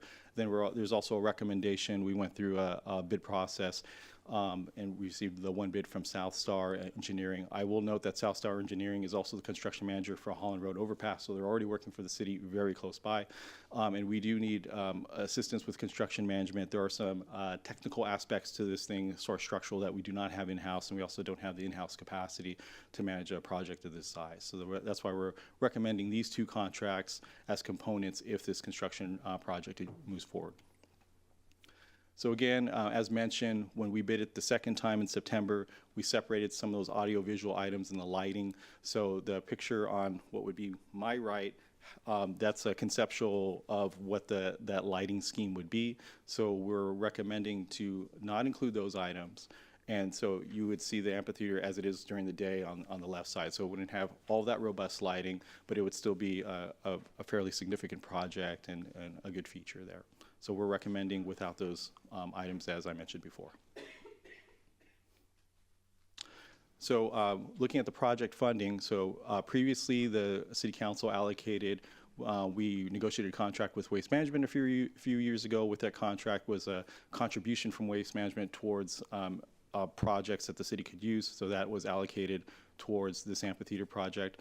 There's $450,000 of some general fund, capital project funds, and then about $950,000 that are available in parks, diffs, and public facilities diffs. Those are developer impact fees just for the community to understand those are fees, those aren't taxes, those are fees that we get from developers that we can apply to projects. So we're, even with the initial budget allocation, staff worked with the council to really minimize the amount of taxes in general fund that are going towards this project by using those contributions and those DIF fees that we received. So even with the amount that was allocated at that time, you can see we spent some funding on TY Lin for the design services, and then there's other services that we needed to do, geotechnical, land surveying. We had to do some inspections with the MWD, and then also some a few costs for bid advertising. So we spent about $544,000 so far. We have $2.8 million and some change left over. So we have an unfunded balance of $3.7 million. So we have some suggestions on how to close that funding gap. The City of Menifee was allocated some American Rescue Plan funds. We still have a balance of about $1.8 million that is available for projects like this. The Rescue Plan funds have to be allocated by the end of 2024 and expended by the end of 2025. So that's why we're suggesting using it on this project, because it is ready for construction and would meet those timeframes. An item that was on the City Council agenda earlier and approved by City Council was that there was some Quimby funding that the county was holding for the city, and so that transfer was approved. The Quimby funding is specific to the area called CSA 145, where the Lazy Creek project is. So we're using that Quimby funding to pay back the general fund funding that we use for Lazy Creek, which creates more funding available for other projects such as this. So we're recommending that now that CSA 145 Quimby funding is available, and to pay back the Lazy Creek project, that we could reallocate it to this project. And then also we have some other developer impact fees that have come in over time that are also available for this project, and some additional general fund. So maybe to simplify all those numbers, we created this pie chart so you can see that there's some a majority of the project costs that we're proposing and funding we're proposing are some of those one-time project fundings from the franchise contribution from Waste Management, those American Rescue funds we received from the federal government, and then a lot of those developer impact fees and Quimby fees that we received from the development in the city, using only about 6% of general fund towards that total project cost. And I will be available for any questions.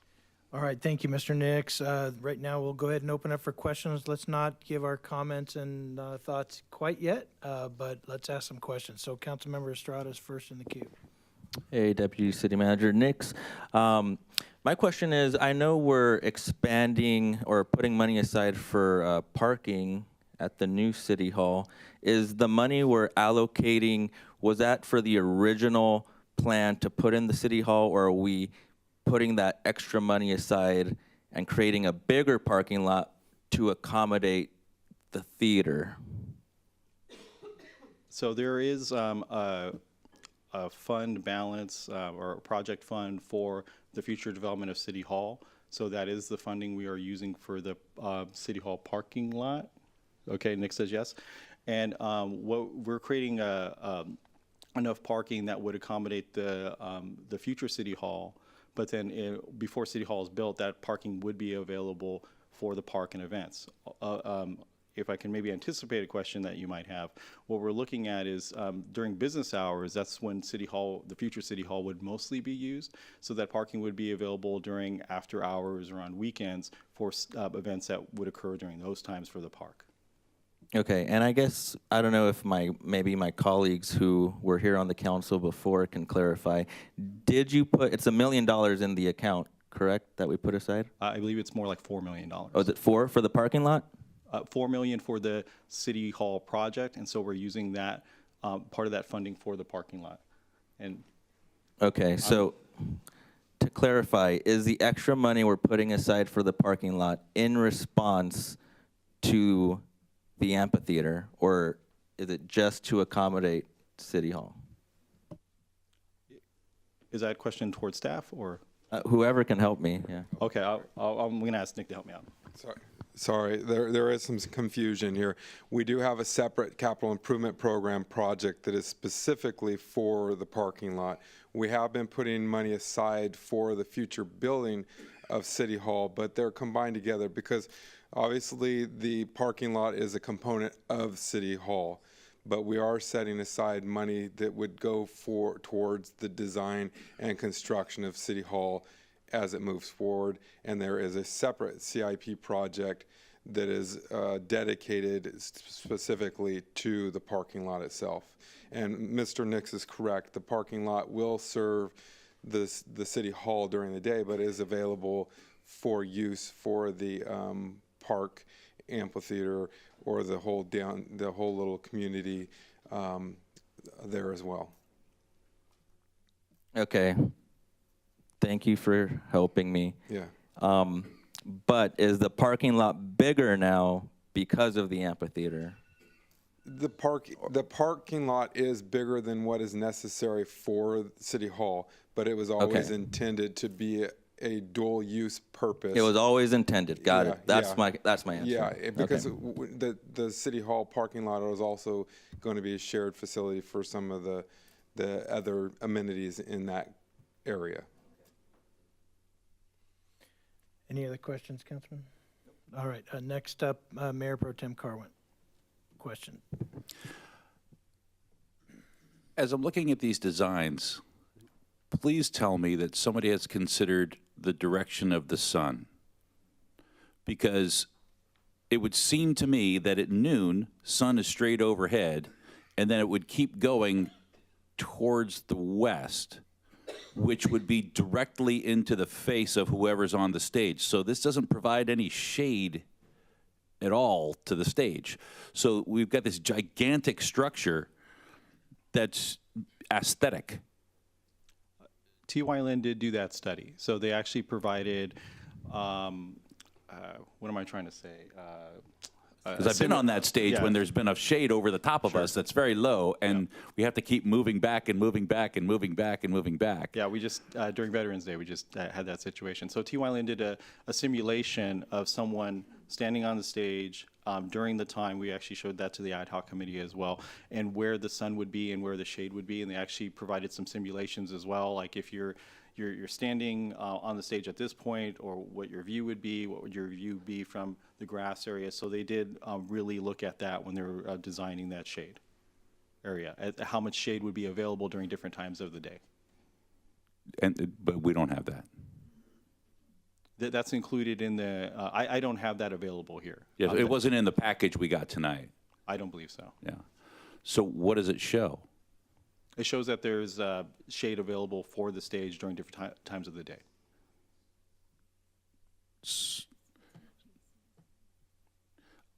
I'm sorry, what was that?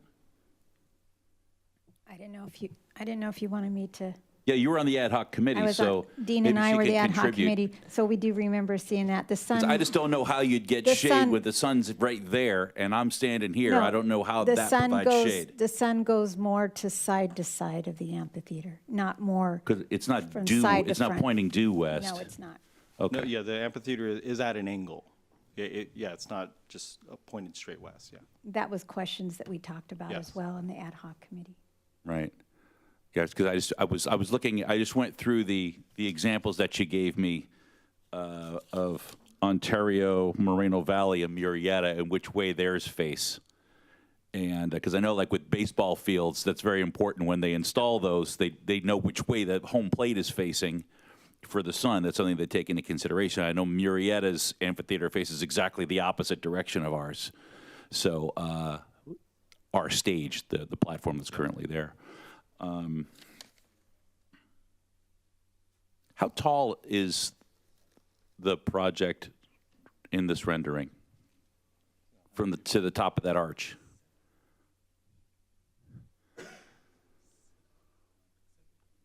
It's about 70 feet.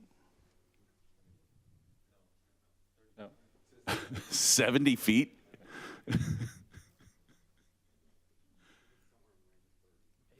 at that. Back those people.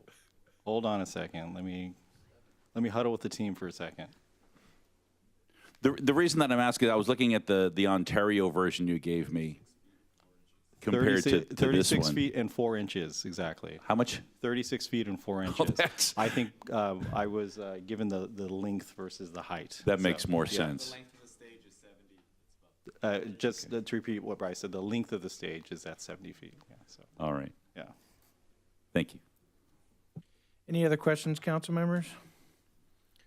Nobody's got any questions. So what we'll do is, Madam Clerk, first of all, do we have any correspondence on this item? And do we have any requests to speak on all three, 12.1, 12.2, 12.3?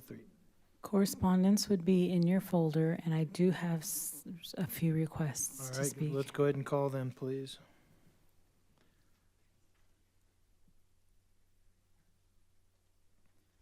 First up is Tom Furman.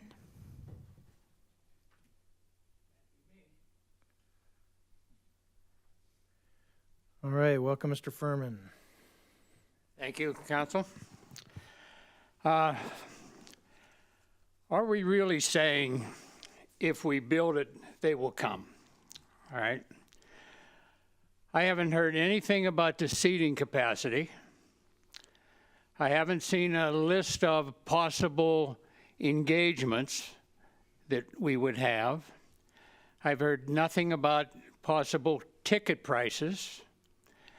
And I'm more concerned, will this thing pay for itself over time? And the cities that do have these, have we asked them that hard question?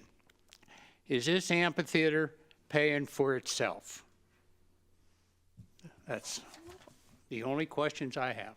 All right, thank you, Mr. Furman. Next up. Next is Francisco Urbina. Mr. Arvina, you now qualify for frequent commenter status. Thank you. The positioning, I'm sorry, I can't read your name, Mayor Pro Tem. I'm at a point where I need cataract surgery in the right eye. But anyway, you bring up an excellent point that the sighting, the orientation, you know, the east, west, blah, blah, blah, is very important.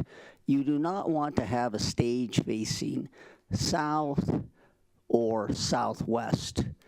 You would want a stage facing northeast, like the Cal Poly Pomona equestrian horse show. They offer a horse show short nominal price from once a month from November through April. That was a condition of Mr. William Kellogg, who donated his 1,300-acre gentleman's ranch in 1938 to the California State University system.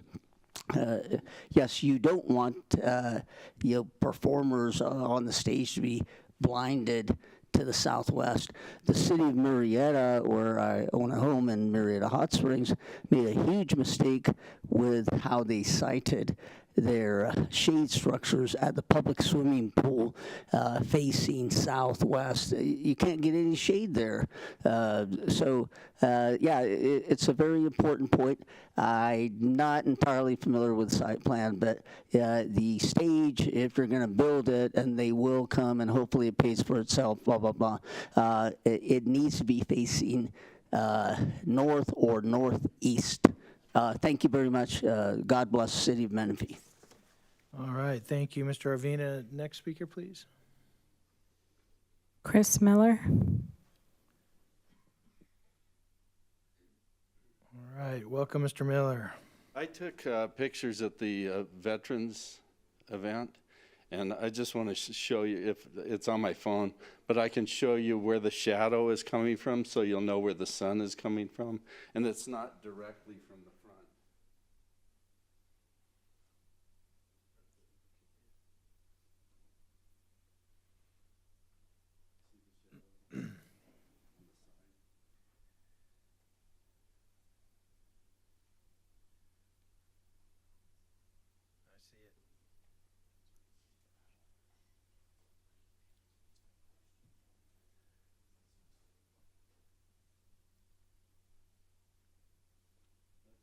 All right, thank you. Madam Clerk, next speaker, please.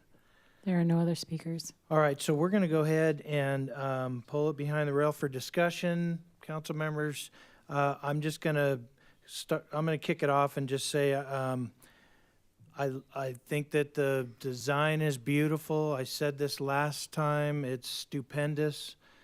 it's premier, whatever you want to call it. It's amazing.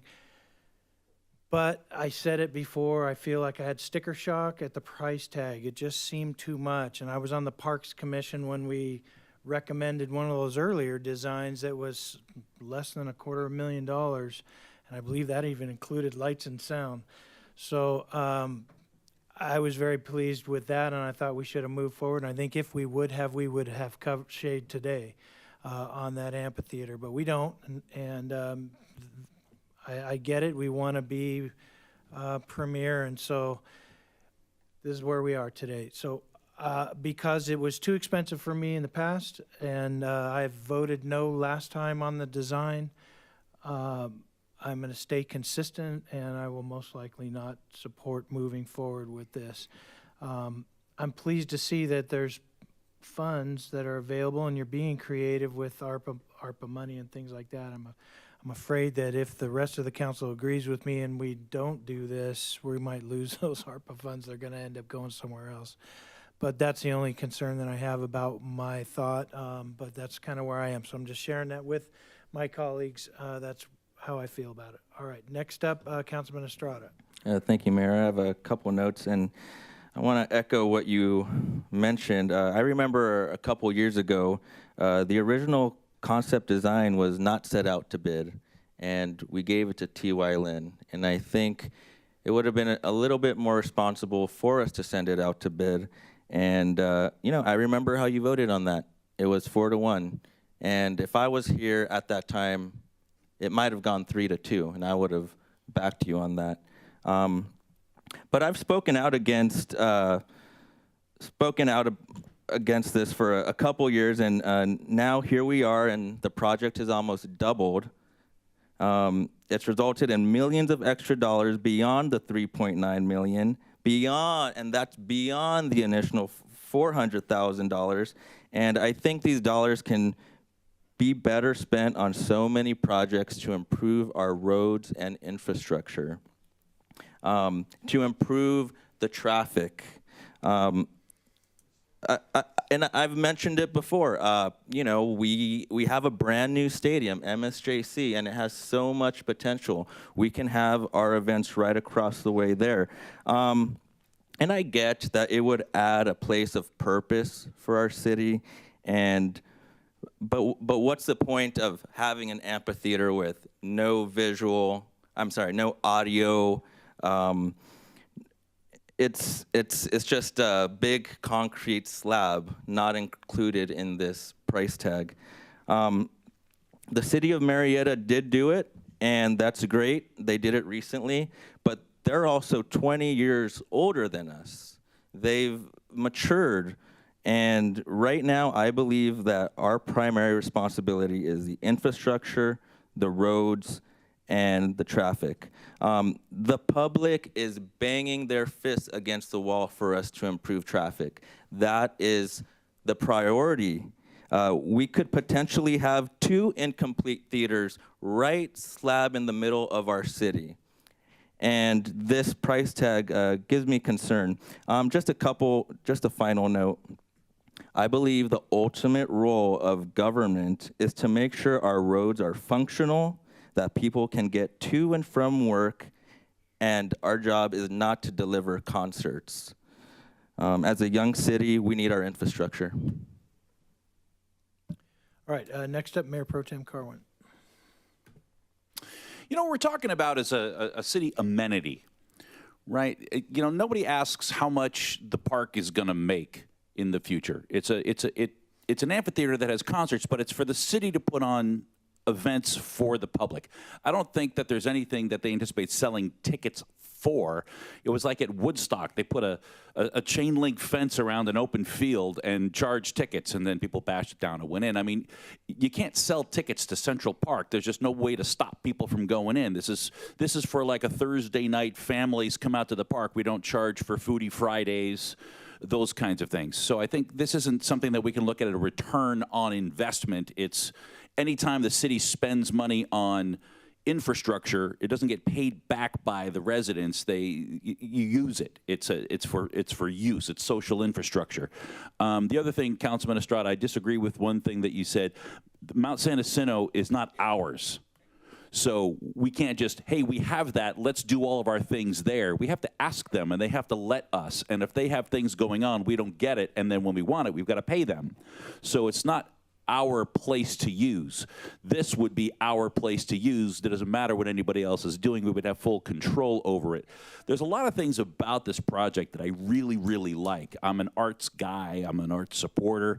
As far as what we would have there, no, we're not. We don't have the Coach House schedule of events through 2025 of what bands we're going to have there, but it would be tribute bands, it would be 80s bands, it would be school orchestras putting on performances, things like that.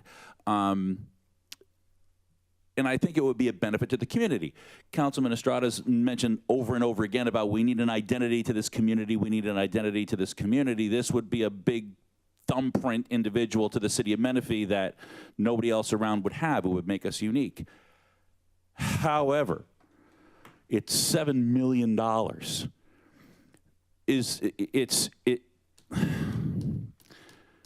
I do wish it was not as elaborate.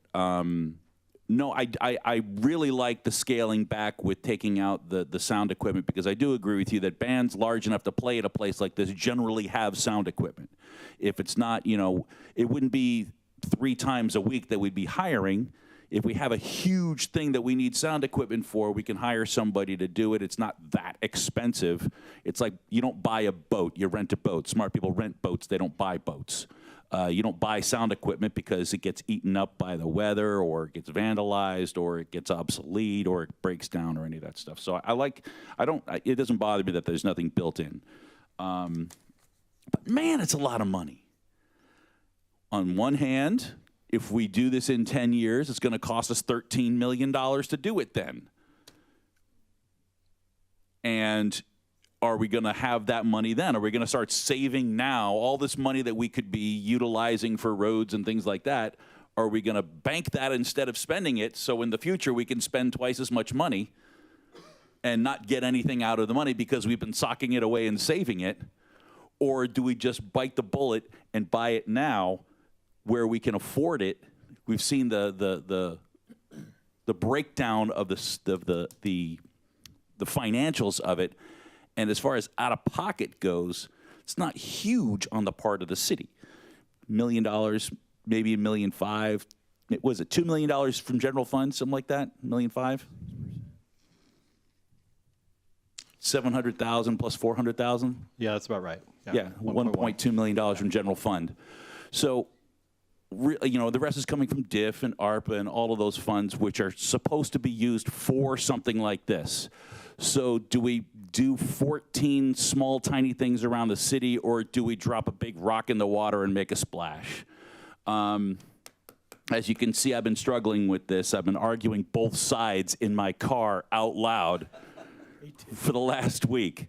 But I think that based on the way that we want this city to look, based on the things that we want this city to have and to be known for, and the way the economy is going, I think that if we're going to do something like this, now is the time, and I would support this for those reasons. All right. Any other comments, council members? Councilman Dinas? Yeah, let me go back to when this all started, 2018, prior to the pandemic and everything. This was it's Central Park, and I said this is like the worst place to put a Central Park, but we've got to make do with it because that's where it was put. But this, we're looking for it as the gathering place for the community. We have, we've pushed sports parks and all this so much, and I think, like Councilmember Carwin said, there's nothing really for the arts to do that. And that, I guess, I have zero artistic talents. I just pass it to my kids, but they are very much into the arts and performing and orchestra. And it'd be great to have a venue for our high school bands, for plays, or that type of thing to allow our community to enjoy. Yeah, one issue I take that have two incomplete theaters, that rather muddied the waters here a little bit, because that theater has nothing to do with the city. That is a private business venture. The city cannot buy it, cannot build it, and if we did, we'd be building it for a private citizen, and that's not our place. So that discussion, in my opinion, needs to be taken off the table there, because if we go forward with this, it will be built. We've got a great team here on the city staff to make sure. And it we can happens. show movies at the amphitheater. Ooh, see, it's something that would make our city proud, and a place to go and do things that I think would benefit the city in the long run. The price, yes. I financed a ton of projects, jails, hospitals, all that kind of stuff when I worked for the county. And I think our acting city manager reminded me yesterday or day before yesterday that, usually prices don't go down, because I thought we could wait. But I think as Bob said, if we wait, we pay more.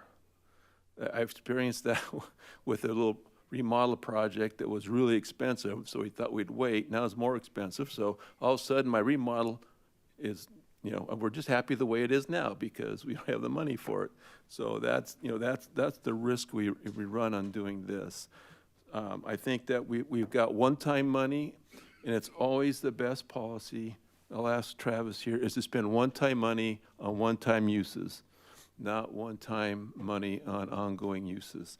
Because if you use it on ongoing uses, what are you going to do the next year and the next year for that? So this is a one-time project, one time plus maybe in the future when funds are available to do if it becomes necessary to do any lighting or anything like that, whatever future council decides to do that, they can do that. But at least we have a wonderful gathering place, a place we can be proud of when we have our Veterans Day, whatever other things that we do. And our staff brings up some really cool ideas and some great acts to bring in stuff like that. And I've got a feeling there's a lot of local bands here that love the opportunity to come up. And you get a 60s tribute band, I'm there with my picnic basket and a blanket to listen to them, because that's my era. So I support this. I know it's a lot of money. It was much more than, remember everything they talked about was pre-pandemic, so costs were a lot different then. And now this is a new reality of costs and things, whether it's buying a home, buying a car, buying whatever, or building an amphitheater. These are the new realities, and why the funds are here, do this for the residents. In the long run, it'll be, I think, worth it. Councilman Dynas, I have a question. Would you be interested in the 5.1 million without the audio and lighting, or are you in favor of the 5.8 million with the audio and lighting? No, that was I'm with the staff's recommendation. This was without. That's why I said the future council can decide whether that becomes necessary. As was discussed, a lot of people like to bring their own sound system. We've operated so far without, on all of our different things we've done at the amphitheater or the Central Park, and I think that can continue going forward. But we need to make this happen, I think, just for our residents. Okay. We haven't heard from Councilmember Stobeck, and she's been patient, so. Thank you, Mayor. I wanted to answer Mr. Furman's question first. You wanted to know about payback. One thing that we learned going through this process is there's a thing called a triple effect. When you have an activity or an event in the city, people will stop and buy gas. They will stop and eat. And so that is a known factor. And this amphitheater would actually bring in income to our city. Chris spoke tonight. He had sent an email the other day to me talking about a lot of chatter that he's been seeing on social media. People are moving into our city and they're asking, where is the downtown? Where's the center part of our city? And tonight, we approved the bridge. We've got a piece, right? And now we have an opportunity to approve this iconic, sophisticated, timeless, premier amphitheater that is going to say Menifee. And we're going to be known for this. And it's going to be a place where we've asked our council to bring in this social infrastructure. And this is, yes, it's going to cost, but this is something that we're going to be giving a gift to our community. The one-time money was important to me. The restricted money, I just want to share with Councilmember Estrada that much of this money cannot be used on roads and streetlights and things like that because it's restricted, and so it can't be used in those areas. So it's not very often we get this opportunity with one-time money that we have to do something like this. This is going to create a synergy in our city. It's a place where the community can gather, a gathering place.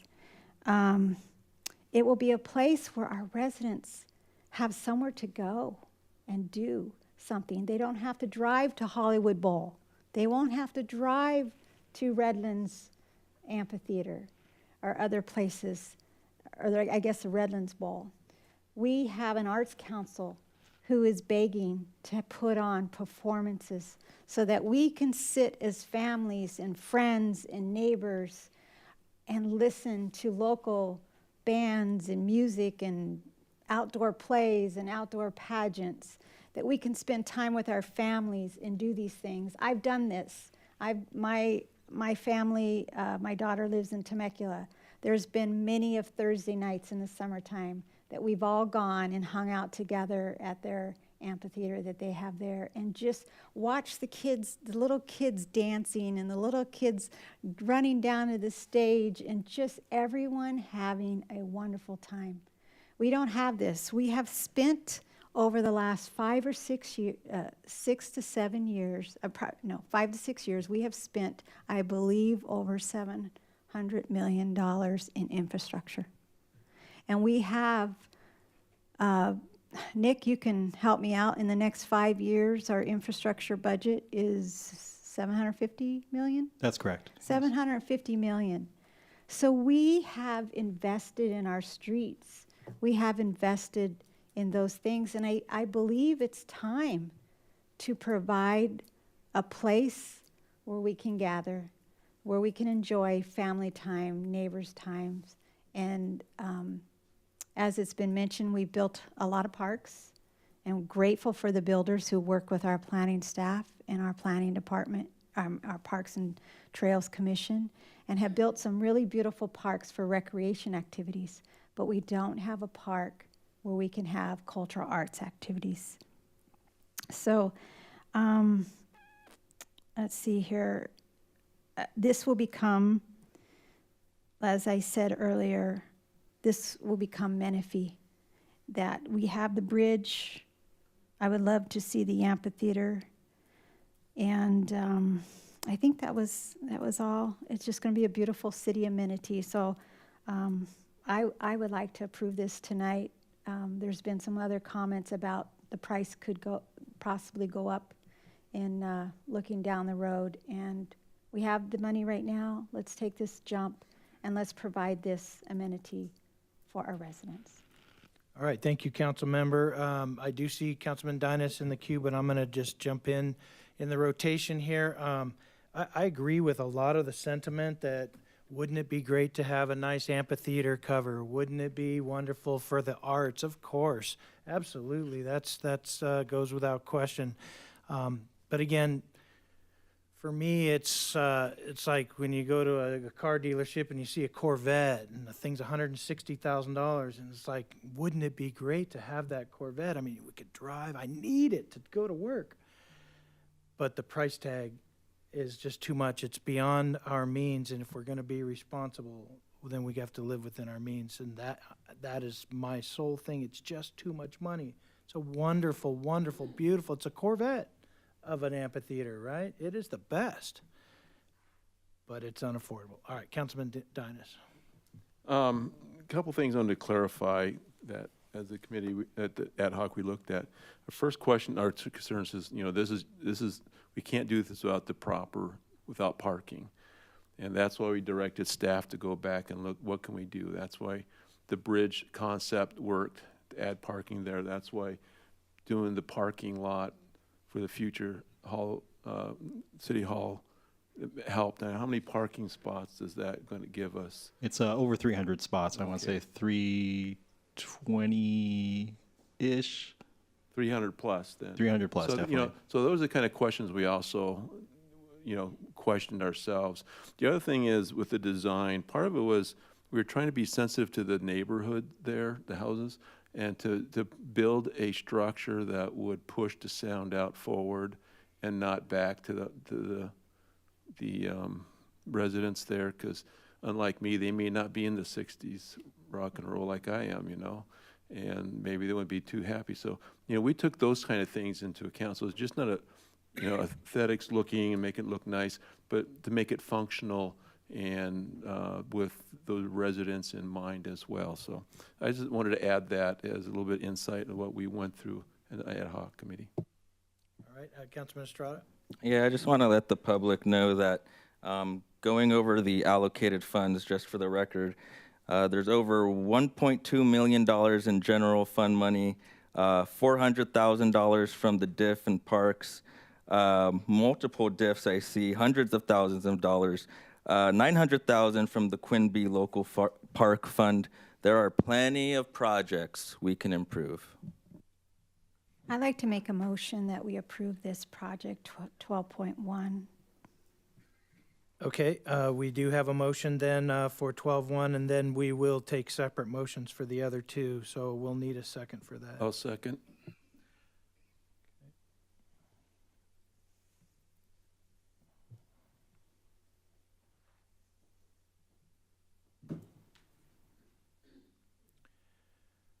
All right, and so that passes 3-2. And we will now need a motion for the other portions as well, 12.2 and 12.3. I'll move approval of 12.2. And I'll second that.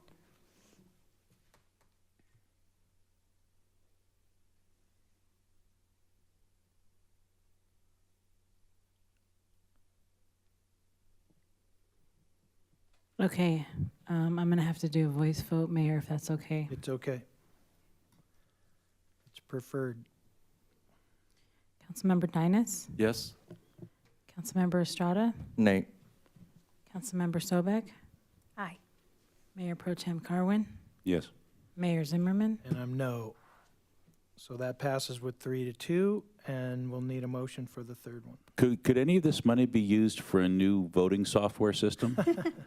Can we carve out a few $1,000s from the ARPA funds for that? I'd like to make a motion that we approve 12.3. And I'll second.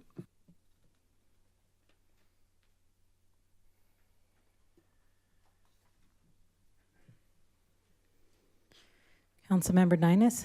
Yes. Councilmember Estrada? Nay. Councilmember Sobek? Aye. Mayor Pro Tem Carwin? Yes.